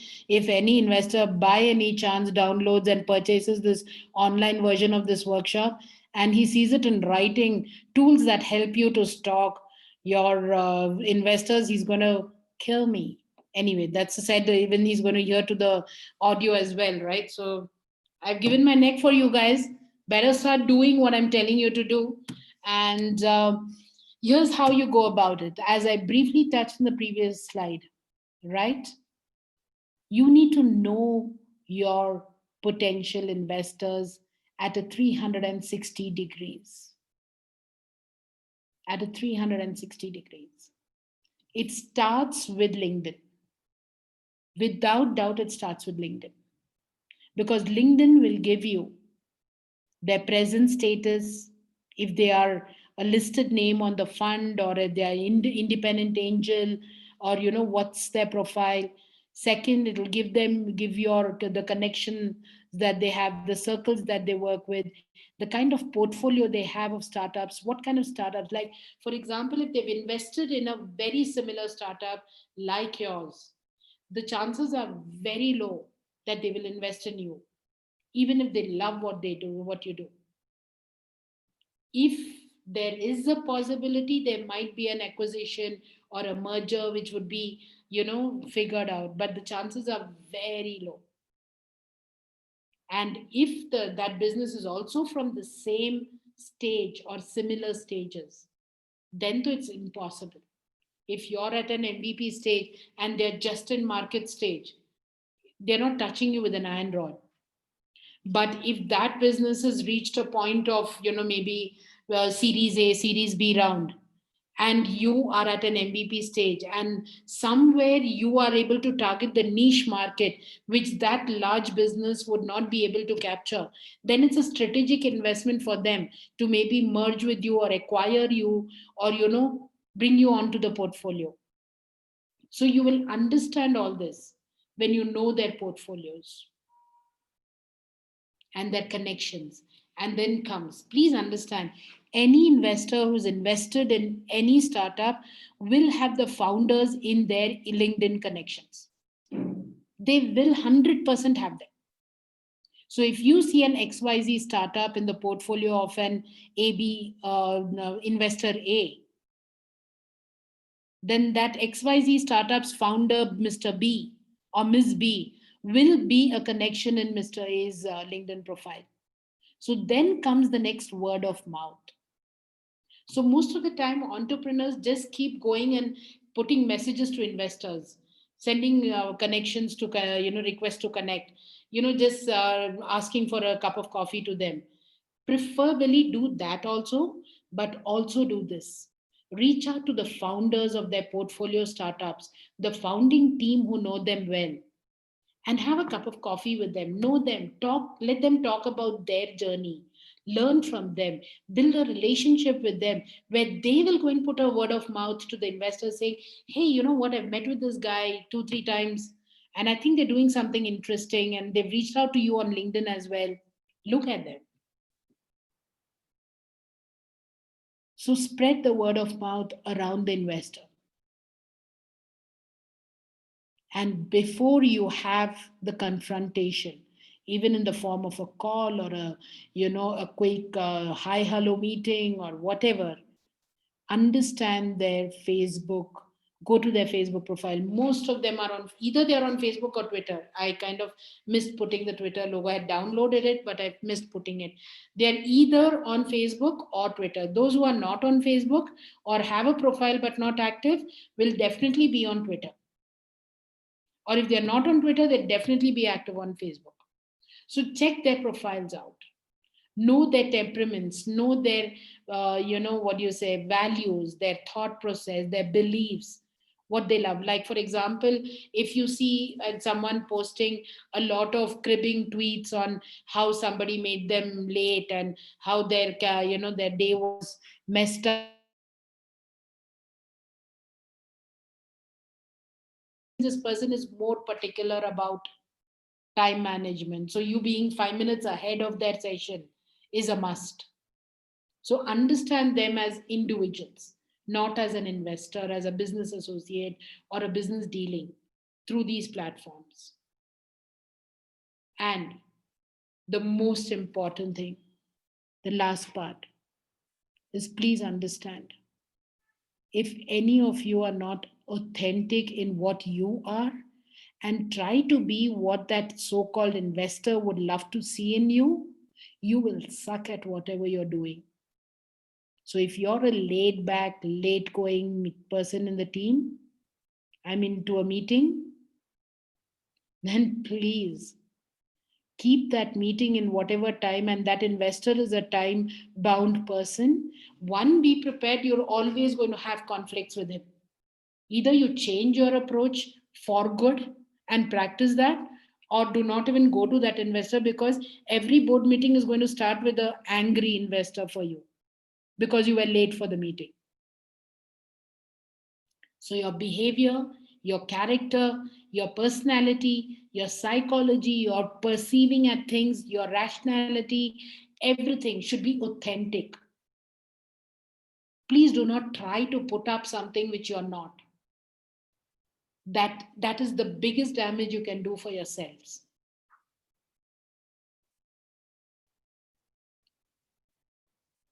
So with that, I'm opening it for the questions, and the time now is 1. Perfect, bang on time. So we can do an activity if any one of you is interested to understand what kind of investor, what kind of, why should you as a business should go to looking for funding. Let's like figure out for your specific business what is the why, and then we look at how to go about it. We'll put that together for you if anybody is ready to volunteer their idea or a business for this as a real-time activity. 2 queries. Shreyas, please name startups under umbrella. How to calculate evaluation, pre-evaluation. Shreyas, is it valuation or evaluation? I think it's a valuation, what you mean. And name name startups under umbrella. Could you please unmute and explain both the questions to me? Hi, Salma. First thing is the startups you have mentored. Yeah. So startups under umbrella means Okay, startups you have got it. mentored. Got Second, it. yes, it is valuation, not evaluation. Perfect. Thank you so much.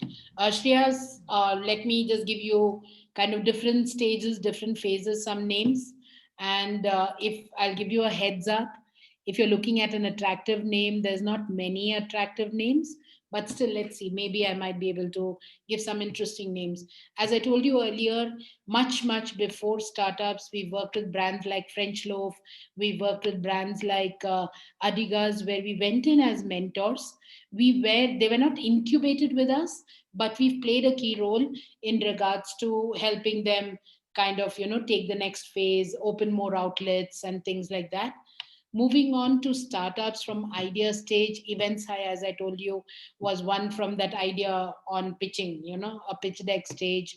Apart from that, we have some really interesting startups which we started with, just giving 30,000 rupees as as an investment, just a grant, not even investment. We didn't take equity to just build their prototype. There is this startup called Vikara Tech, which is gesture recognition startup. They remove the mouse and the keypad, so just the wearable helps people to work on the systems. Then this hard water shampoo, Renora. And then further to that, we worked very closely, again not as mentors but as growth consultants, along with Razorpay. Today Razorpay founder is they've matured so big, they are outgrown us, but they want to be associated with us. So they've become founder of Razorpay, is one of the investors slash partner in Startup Squares. So like, from the entrepreneur who used to get support and help from us in the, in our entity, in our support as consult services to grow. Today, he's an investor in our own company. So that's another very beautiful success story. Now, at the present, 120 plus startups, there are some really exciting. If you go on our website and startupsquares.com and go on the link which says startup resources, founder resources, right? There you can click on startup listing. If you click on that listing, you'll see around 40, 45, 30, 35, 40 logos over there. They're all incubated with us. They're all with us. We work very closely with them. We are working with, from food tech to fitness to healthcare to agri tech. We are working across platforms, logistics, everything. So please go check that out. In regards to valuation, how to calculate valuation, very quickly, the valuation is purely in the form of, so there are professional valuators, who will do the complete valuation certificate exercise, and we also do the valuation exercise, but every stage has a different approach to go about it. We had done previous workshop, Vivek. If you could just share the link of the old workshops which we have done. We've done 2 sessions, in fact, on valuations, how to value your startup. It's a complete different topic. But having said that, it's a complete bringing together of the founder profile, of the customer, the user base, the revenues, the outreach, the team that you have with you, and the problem that you're solving, and the kind of market that you have acquired or are planning to acquire. All this beautifully blends together. But frankly speaking, valuation is an emotional game. If your investor is in a bad mood today, he or she's had a bad fight with their spouse, and they've come for discussing valuation, you can rest assured that they are going to fight it hard to make it as less as possible. If that investor has had a good day at home, good day at work, and they really like the way you've been communicating, you've reached on time, there is a high possibility that even if you quote a little bit high valuation and be able to explain that to them, rationalize it, they might even go ahead with it. So valuation is a circus again of all emotions, statistics, facts, all those things put together. Please explain exit strategy for investors in a startup. Exit strategy. Okay. As I earlier said, no investor comes in for building your dream. No investor comes in because they're married to you for life. They're good people, but they're here to make money. Okay. Now, money can be given to them in the form of dividends, which is like you're making good profits, and every month, every year, you're able to part a good amount of, income to them as dividends. Or you are growing in such a scale, you're, though even if you're making profits, you're putting back into the company growth, and the growth is happening to such a level that the valuations keep increasing, so that when you go for the next round of fundraise, they are able to exit out or sell off their shares. For example, say some investors come in for a 10% and he's put in X amount for a 2 crore valuation. And say basically 1 year down the line or 2 years down the line, you've grown so well that your valuation becomes 20 crores. So that 10%, when that 20 crores scale, you will part with some X amount of shares at 20 crores, say, you'll put in, you're taking in an X amount. Instead of you liquidating your company shares or your founder shares, this investor can liquidate his shares, take the money and step out and leave, or even do a partial exit. So he has 10%, he gives away 5% to the new investor and keeps 5%. So that's a partial exit, or a full exit can be done. The third is the IPO. You can go the IPO round, where you release the shares for global, overall common people, and the share value goes up. So if he's holding X thousand number of shares, then he's able to put that shares out in the market and make some money and exit out. So these are different ways you can work out based on how to go about it. I have 200 angel investor as my first connection. Should I start convert? Wow, that's excellent, Shreyas. I hope we are connected now. You're not seeing me. I've kept my camera off because work from home makes me lazy to dress up for a official formal session. But if you could see me now, you could see my eyes like that emoji which has hearts on both the eyes. So please connect with me on LinkedIn. As I said, Shreyas, for to answer your question, do the steps which I had told you, like we did, right? This one, this 5 steps. Understand why you have to start conversing. Then go to this part of who you have to connect with. Why are you connecting with them? Get these activities done. Anyway, we are looking at working closely with you. Monday, I'll have a talk and we'll see how we can move forward. Once you're clear with that, shoot, please shoot, but don't go with after all 200. Go with those strategically right people to start connecting and conversing with them, and go to their portfolio startups and things like that. What point should one keep in mind to understand that an investor is not tricking him into a loan? Very, very, very good question, Nigel. I'm really happy with these kind of questions. So, as I said, right, when we pitch to investors, one of the first thing Vivek said is forget your money what you're putting.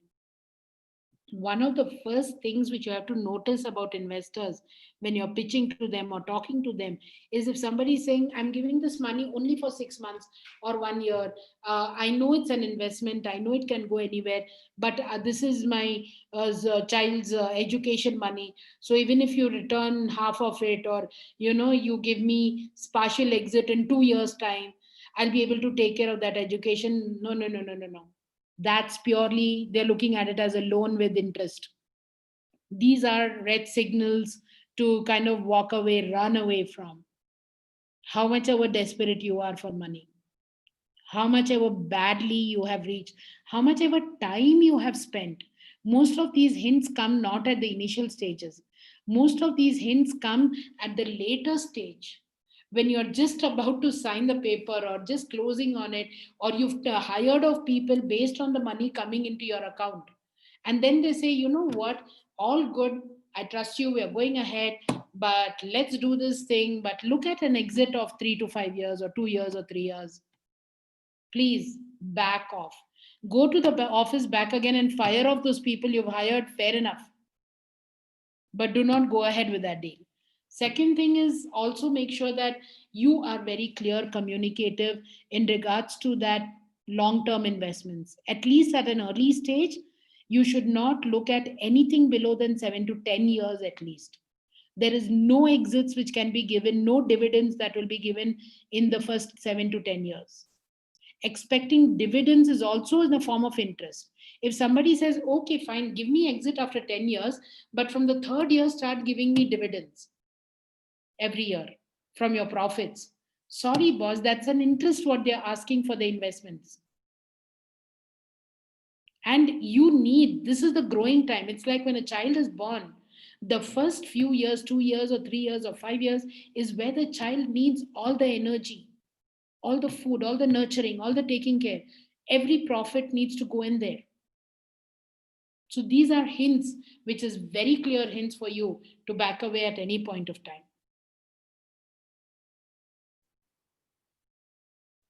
What are the inputs that an investor thinks when listening to an entrepreneur's pitch deck? Topmost, first, very, very, very, very, very important is the ability to confidently present.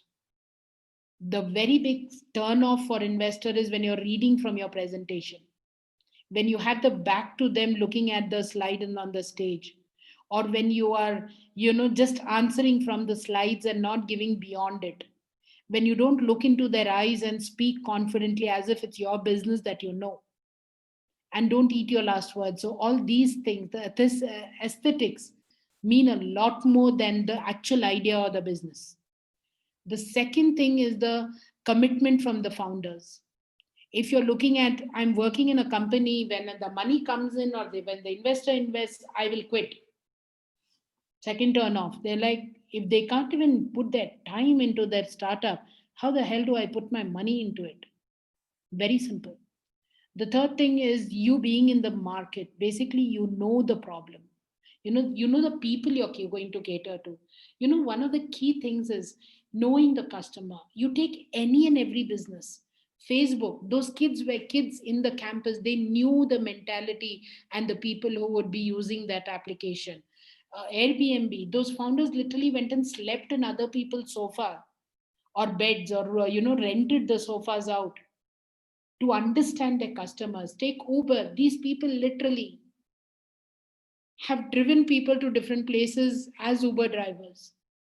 So being out there, many entrepreneurs come and say, I will sit in, I was just developing my product all this while. Now I'm getting into the market. They say that to the investors. Big turn off.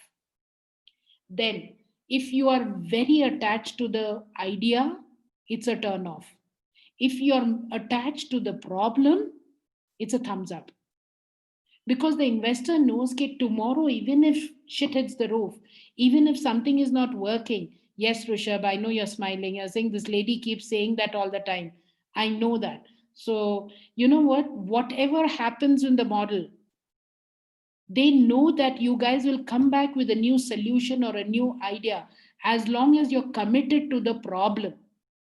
Most commonly done mistake is the entrepreneurs get attached to the solution, the idea. I have a platform which connects entrepreneurs and investors. Great, that's your idea. What is the problem you're attached to? And that problem should be strong. That problem should be that strong that people are ready to pay money for it. That is where is exciting for an investor.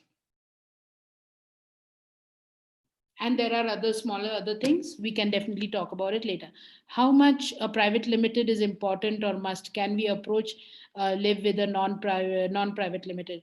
Shreyas, if you're looking at investors, we would always want you to do a private limited. I would suggest you to do a private limited, because it kind of restricts and limits your liabilities. But having said that, practically, shall I tell you this? The corporate law, now I have read it left, right, and center the last 700 days. For me, I think I can be a corporate lawyer very soon. So I know this much. Even that's a faff, which people say, okay, have a private limited, the directors are not liable for anything. Yeah, bakwas hota hai. If you're a director, you're liable. Okay, and people will come and sue cases on you, and you will be arrested, and you will be pulled into shit, and you will be taken into crap. So my advice to you, you do an LLP or a private limited.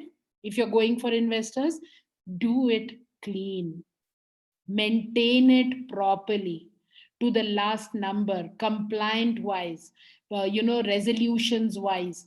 Make sure that every communication is done on time. When you take investors money into your company account, it should not come into your direct account of the company money.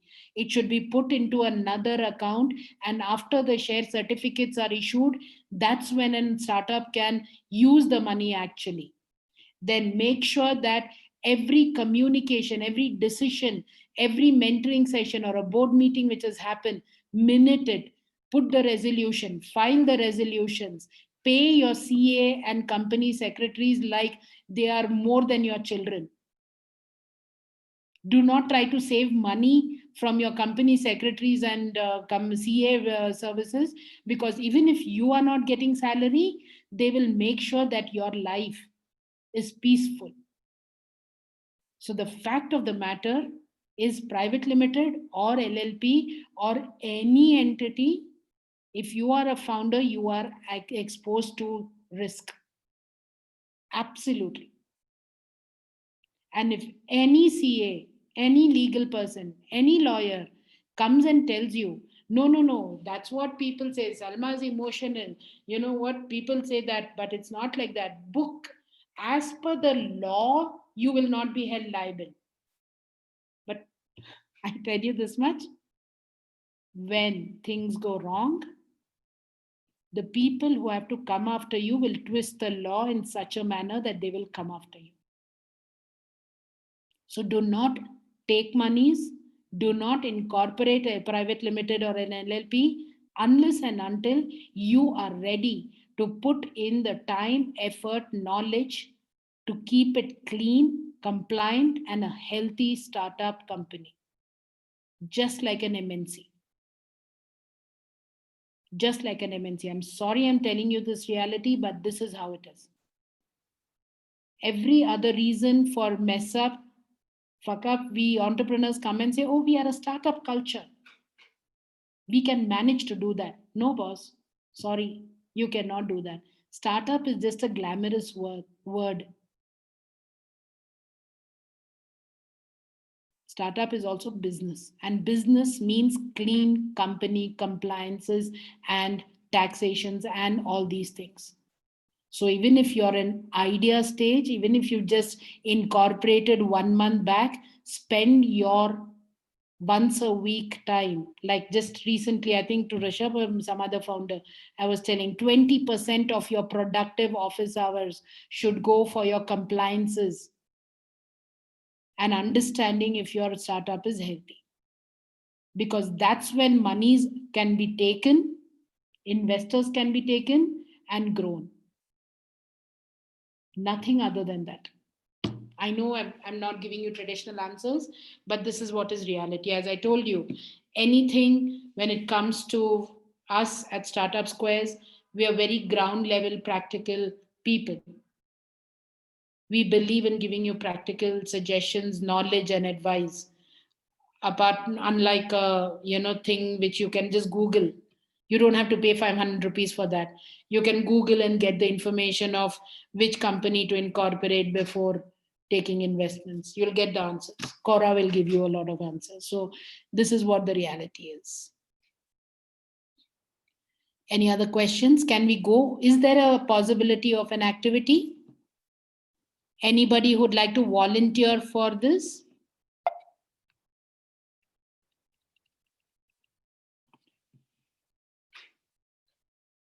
Taking a break, I'm just drinking some water, give it a thought. Or otherwise, I can give you an example business idea and I could take you through that activity. It doesn't have to be any one of our businesses.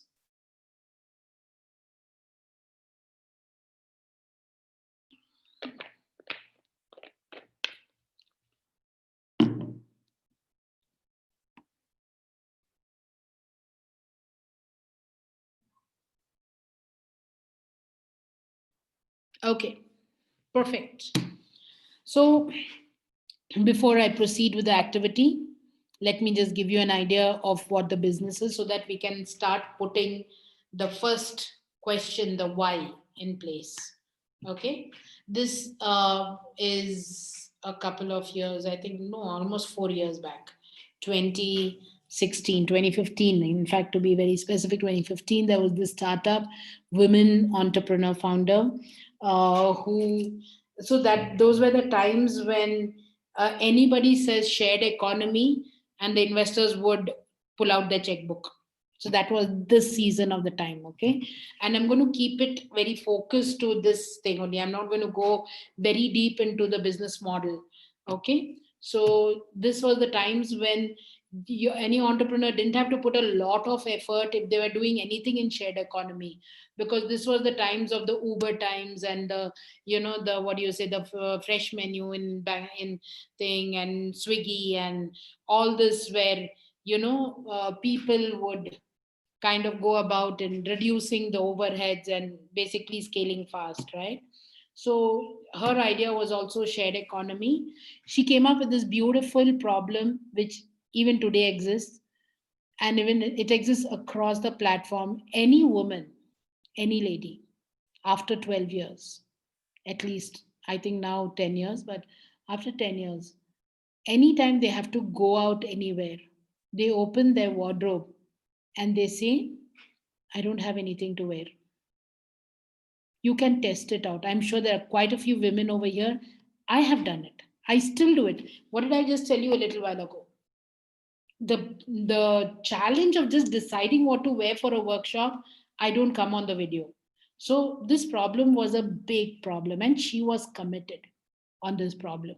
So she went about and brought up, created a idea or a platform, which was that any woman, lady who had branded, branded like their weddings, saris, and usually when ladies get these very high end branded stuff, right? Accessories, saris, and stuff like that, they don't wear it more than once or twice. It's just like it's stagnant investment. So she created a platform where people could rent out other women, like women can rent out apparels, accessories, all branded high end. Her model was very simple. She would like, the people could put up the thing, what do you say, their items. She would first test it, basically check it. They will have to do the required photograph and check and quality check, brand check, everything. Once her business certifies, she puts it up on the platform. And because women are very particular that they're not renting out their personal stuff, their profile of your users would be at a, and in privacy mode, in choice.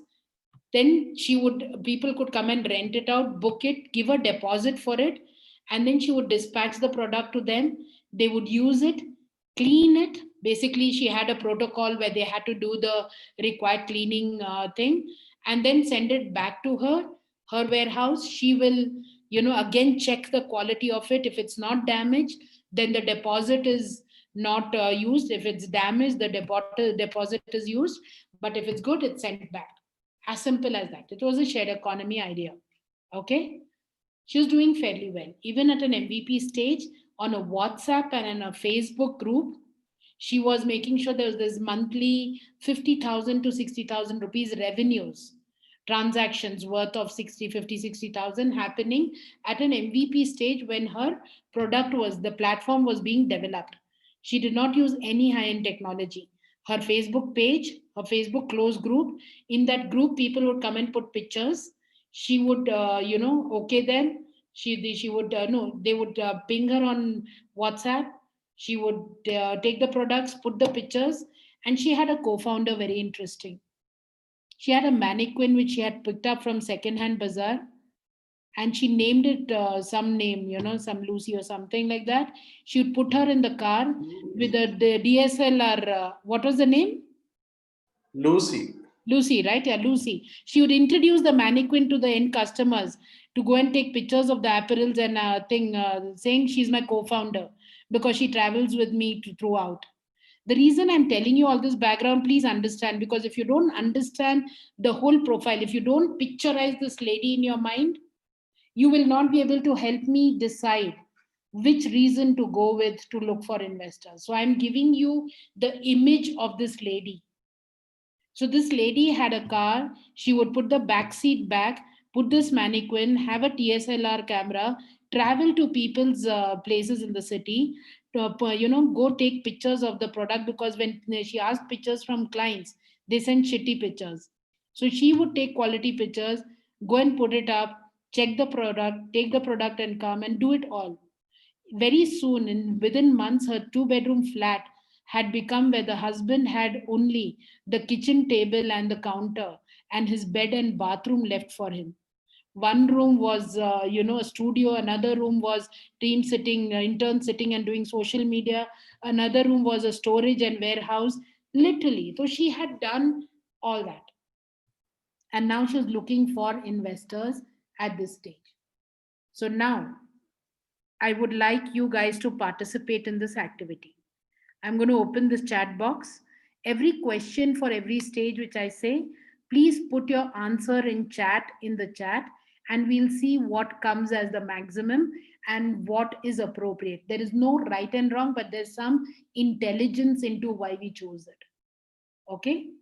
So the first reason to take investment is manufacturing. Was she into manufacturing? Was it for hiring, marketing and sales force, strategic investors? You just need money. market expansion. I told you the stage. Any questions you have, please put the question also in the chat to understand, to decide which reason to go for, why she should actually approach an investor. What you think, according to you, would be the best reason for her to go for an investor, according to you. Now you are in her place. There's a platform being developed, outsourced. There's an MVP happening between a WhatsApp and a Facebook page. There are interns sitting in the house. She's traveling in her own car. She's driving and getting the pictures, and there is transactions worth 50,000-60,000 rupees happening in her kitty. Okay, which reason should she go for? Shreyas, when you say scaling, that is for market expansion, just put an option. Reason 5, 1, what? Yeah, okay. Reason 5 is Shreyas, marketing and sales hiring. Nigel is this. Okay, let me, Rushabh, she's going to the investor just for the money and to expand fast. Rushabh, again, if you notice in your answer, 1 minute, people, I'll come to that. So Rushabh, in your answer, again, very commonly done mistake. You cannot plug two different reasons. Keep these reasons differently. Is it just for money or is it for expansion? You have to decide that. Okay. Surinder is growth. That is my expansion 5. So I see a lot of 5 coming in. Rushabh is also 5. Stock management. That is Madhu. Which one would you give here in these 5? I think when you come to 5 only, this one, expansion, correct?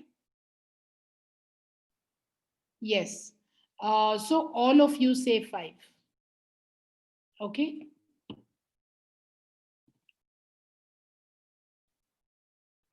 As I said, there's no right and wrong.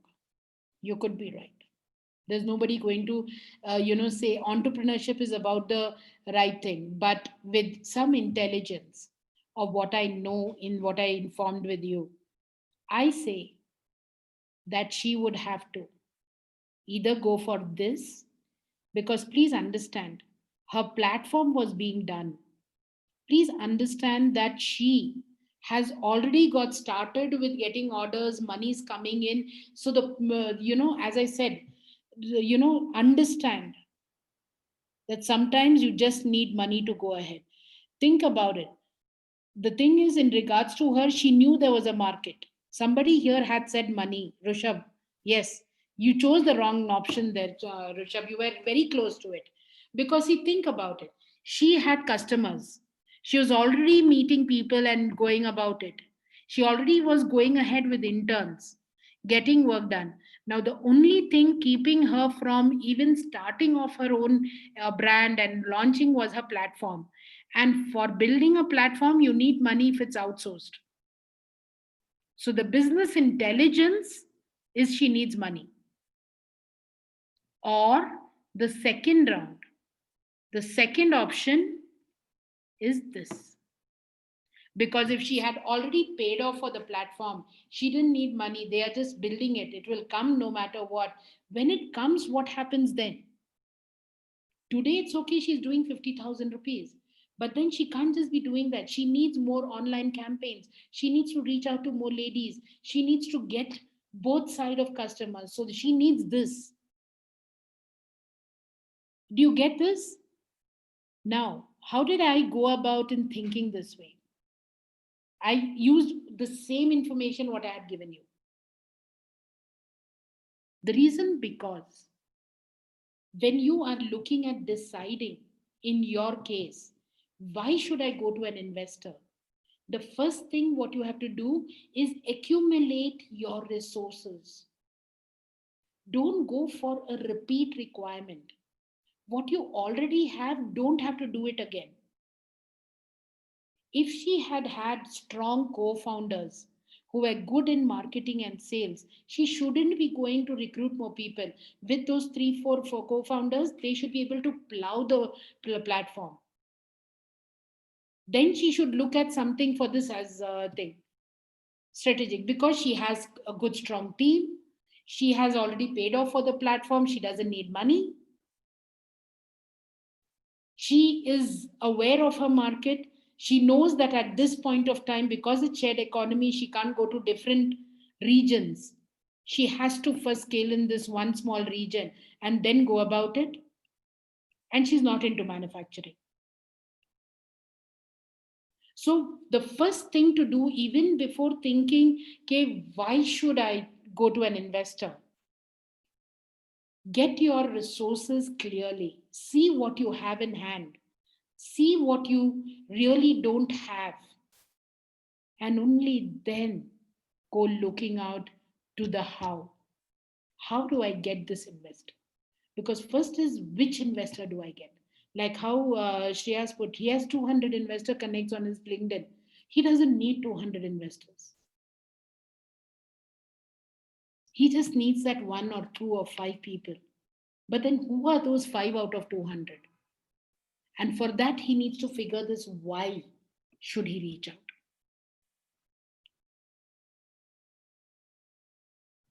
No, Rishabh, again, you're saying an emotional statement.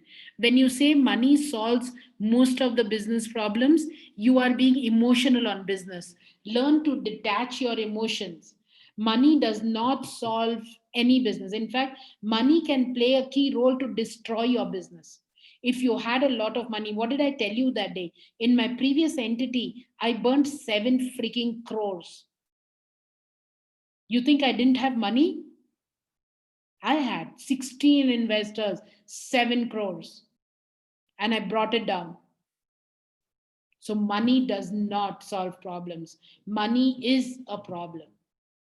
If you are not intelligent, if you're not strategic, if you are not clear, if you are not able to zero in on what actually you want, money can be the reason for your disaster. So, cut away emotions. Again, what Rishabh put there, 99.9999% entrepreneurs think exactly like that. I was thinking like that. Today, in this workshop, you've paid me 500 rupees. If you just take this one lesson, I think it's worth 500 rupees. I've given you a decently good ROI. So the why is figured now. Shall we move on quickly to the how?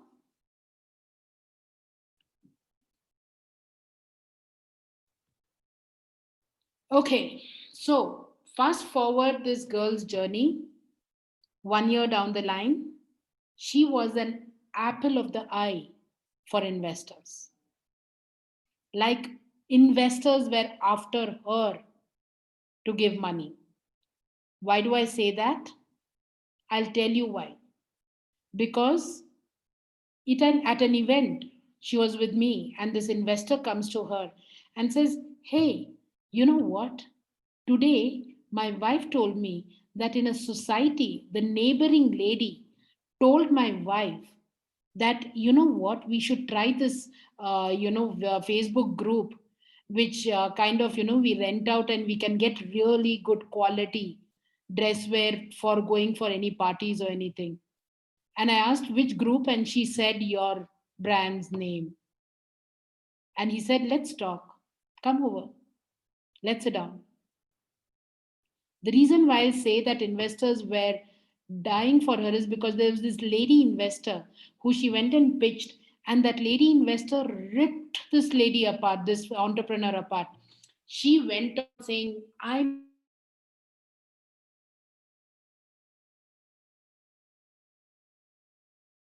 I would never, you know what, even if I'm dying with hunger, I would not try to liquidate that.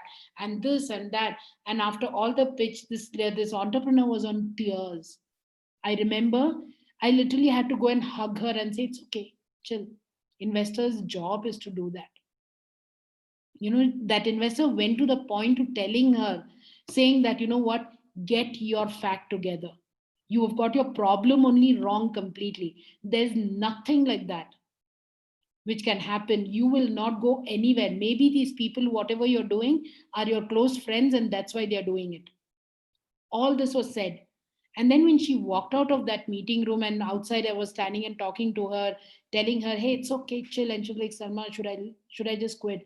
Should I just go find a job? What should I do? What should I do? And I was like, listen, relax. It's just one investor. This lady comes and says, can I speak to you aside? And this investor lady takes her to the side of the hall and tells her, you know what? I have a couple of saris in my wardrobe which I bought a few months back. If you're okay to hide my profile, I would love to put it onto your platform and let's see how it's interesting it is to invest in you. That was the outcome. And that time this lady said, yes, absolutely, because that there is this feature which I'm building on my platform where the person who's putting the things items up has a privacy thing where they just create an avatar of theirs and put it, there's not their original profile which comes up. And she's like, wow, you did not tell me that. You should have told me that when I was screaming at you. That's so cool. Let's talk about numbers. That's why I say that she was the apple of the eye of investors. So now I'm going to tell you how she went about it. The first thing, business intelligence. She knew her things like that. She knew that she was a solopreneur. So she was tired of looking out for founders. She didn't look out for founders only. She didn't waste her energy. She literally went and bought her co-founder from the bazaar. She took a broken mannequin, bandaged the neck and arm and everything, and named her Lucy and carried her along, introducing to people. Because why? She knew her business well. She knew she was dealing with women. She knew that she had to gain their trust. She knew that they believed in that emotional attachment. She went to their houses to build relationships. She literally, when the first time she created an event, she used to have these pop-up shops where she would ask ladies to bring their material, products and showcase it, and others could rent it out right there. Pop-up shops karke every week she used to have. First week there were 15 ladies who came and bought nothing from their side. You know what? She had a maid carry a box full of her saris, even chappals and earrings and things like that from her wardrobe. She wasn't shy. Her own friends would say, what are you doing? You're taking your stuff and displaying it out. And like, that's my business. I don't use it. So I'm renting it out. And she was proud of what she was doing. She knew everything. She knew how many women were renting out, how much money she was earning in each pop-up shop, how many transactions can happen face to face. Everything she knew. Her ask was very clear.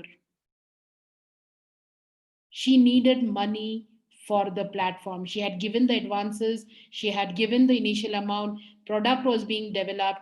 It was a good connect which we had connected, and that person was building the product. So she knew that to have a platform this strong with privacy and everything, she needed at least 20-30 lakhs. Who she was asking, she was very clear that she would take a lady investor who understands this and is busy with her own life, even if she's a homemaker. I am fine with it. And she made great impressions. And she did this complete circle. The moment any investor is interesting as per profile, she would send a LinkedIn link, connect. She would see if they have invested anywhere. And for her, because it was only money, it didn't care if they didn't have a LinkedIn profile or a portfolio there, because she needed money. But she knew it was a lady from a high profile background. She got into the networks of connections, going to this page 3 parties and connecting with people of high profile, cream of the society, kitty parties, things like that. Word of mouth started spreading. She would immediately become friends on Facebook, start chatting with them, having late night chats, and she was out there with all of them. So she did everything what is right. So how many of you want to know what happened to the startup? And how many of you want to know the startup's name? the founder's name, and what is the founder doing right now. Only if the majority say they want to know, will I tell that. Put a yes or a no on the chat. Yes, I know. 1 yes. 3 yeses.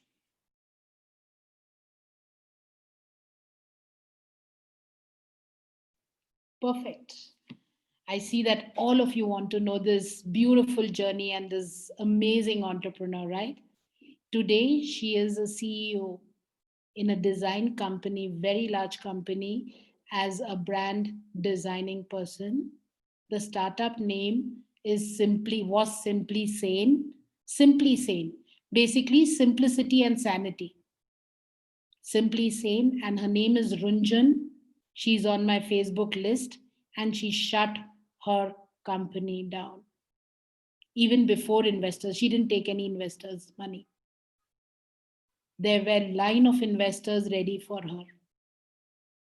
I used to get mails from investors, call these ladies calling saying, Salma, could you please ask Runjan to call me back? She's not calling me back. Even today, there is a Simply Sane for Facebook group where people keep pinging me because I was also as a mentor, one of the admin. So now why did it fail?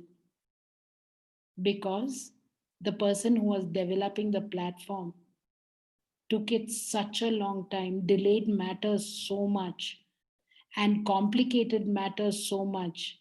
She went on after that person for 1 year, holding the investors with interest, engaging with them, following up with them, giving them updates, tried to get the platform, at least the MVP out. And this I'm talking about in 2015. We did not have the kind of talent out now, the way we have now. And he did not deliver it to her. And after 1 year of struggle and behind that person, she came back to me and she said, I'm sorry, I quit. My in-laws are saying enough. My husband saying enough. And it's not just them, it's time. I can't go on. I don't think I can't keep doing this on Facebook. And if I do not have a text and a strong person with me, or this person's not going to stand by me, I can't do it. So Simply Sane pulled its shutters down because there was no technology strength. So that's another story. But I even today when I talk to her, I say, if only, right? So with that, we've come to an end of a session. I hope this session was interesting. I hope this session was valuable. And I hope the moment you cut this call, this session, you start changing a little bit of how you think for your journey, for your startup, and for your entrepreneurial growth. Even if you start doing one thing out of the session, I'm super happy. So before I end the next session, I always tell entrepreneurs to book it right away. The next session is very, very interesting. In this last few months, when we've been working with entrepreneurs in regards to taking that equity for accelerating growth, right? Which I introduced about one of our service, we realized that again, a huge amount of entrepreneurs, even at a market stage, are not aware to evaluate, strategically calculate how to part equity to the partners, to the co-founders, even if it's a tech co-founder or a full-time co-founder, or whatever. If anybody's coming in, how do you give equity to them? What are the things, the intelligence or the formula which goes into a business or a startup to kind of put to that evaluation and allocate an equity for partners? I'm not talking about investors, it's partners, very critical, because that's a marriage in making. And you got that formula wrong, that marriage is not going for long. So next workshop taken by Vivek is on understanding how to allocate equity for your partners, the intelligence behind it. So if any of you are interested, please do sign up. And anyway, I will be talking with you guys on Monday. If any of you do proceed to become our incubated founders, take our ongoing mentoring, which is that annual program, you get 5 of these workshops included as free. So you do not have to pay for that workshop. But if you think that you do not want to come into the program for an ongoing engagement with us, you feel that you need some more time, please go ahead and register for the next week's workshop by paying for it. Thank you so very much. Now, as you drop out, please share your name, email ID, your company website if it's there, and your number on the chat. Let others see it so that they can copy it and reach out to you to build connections. Thank you so very much.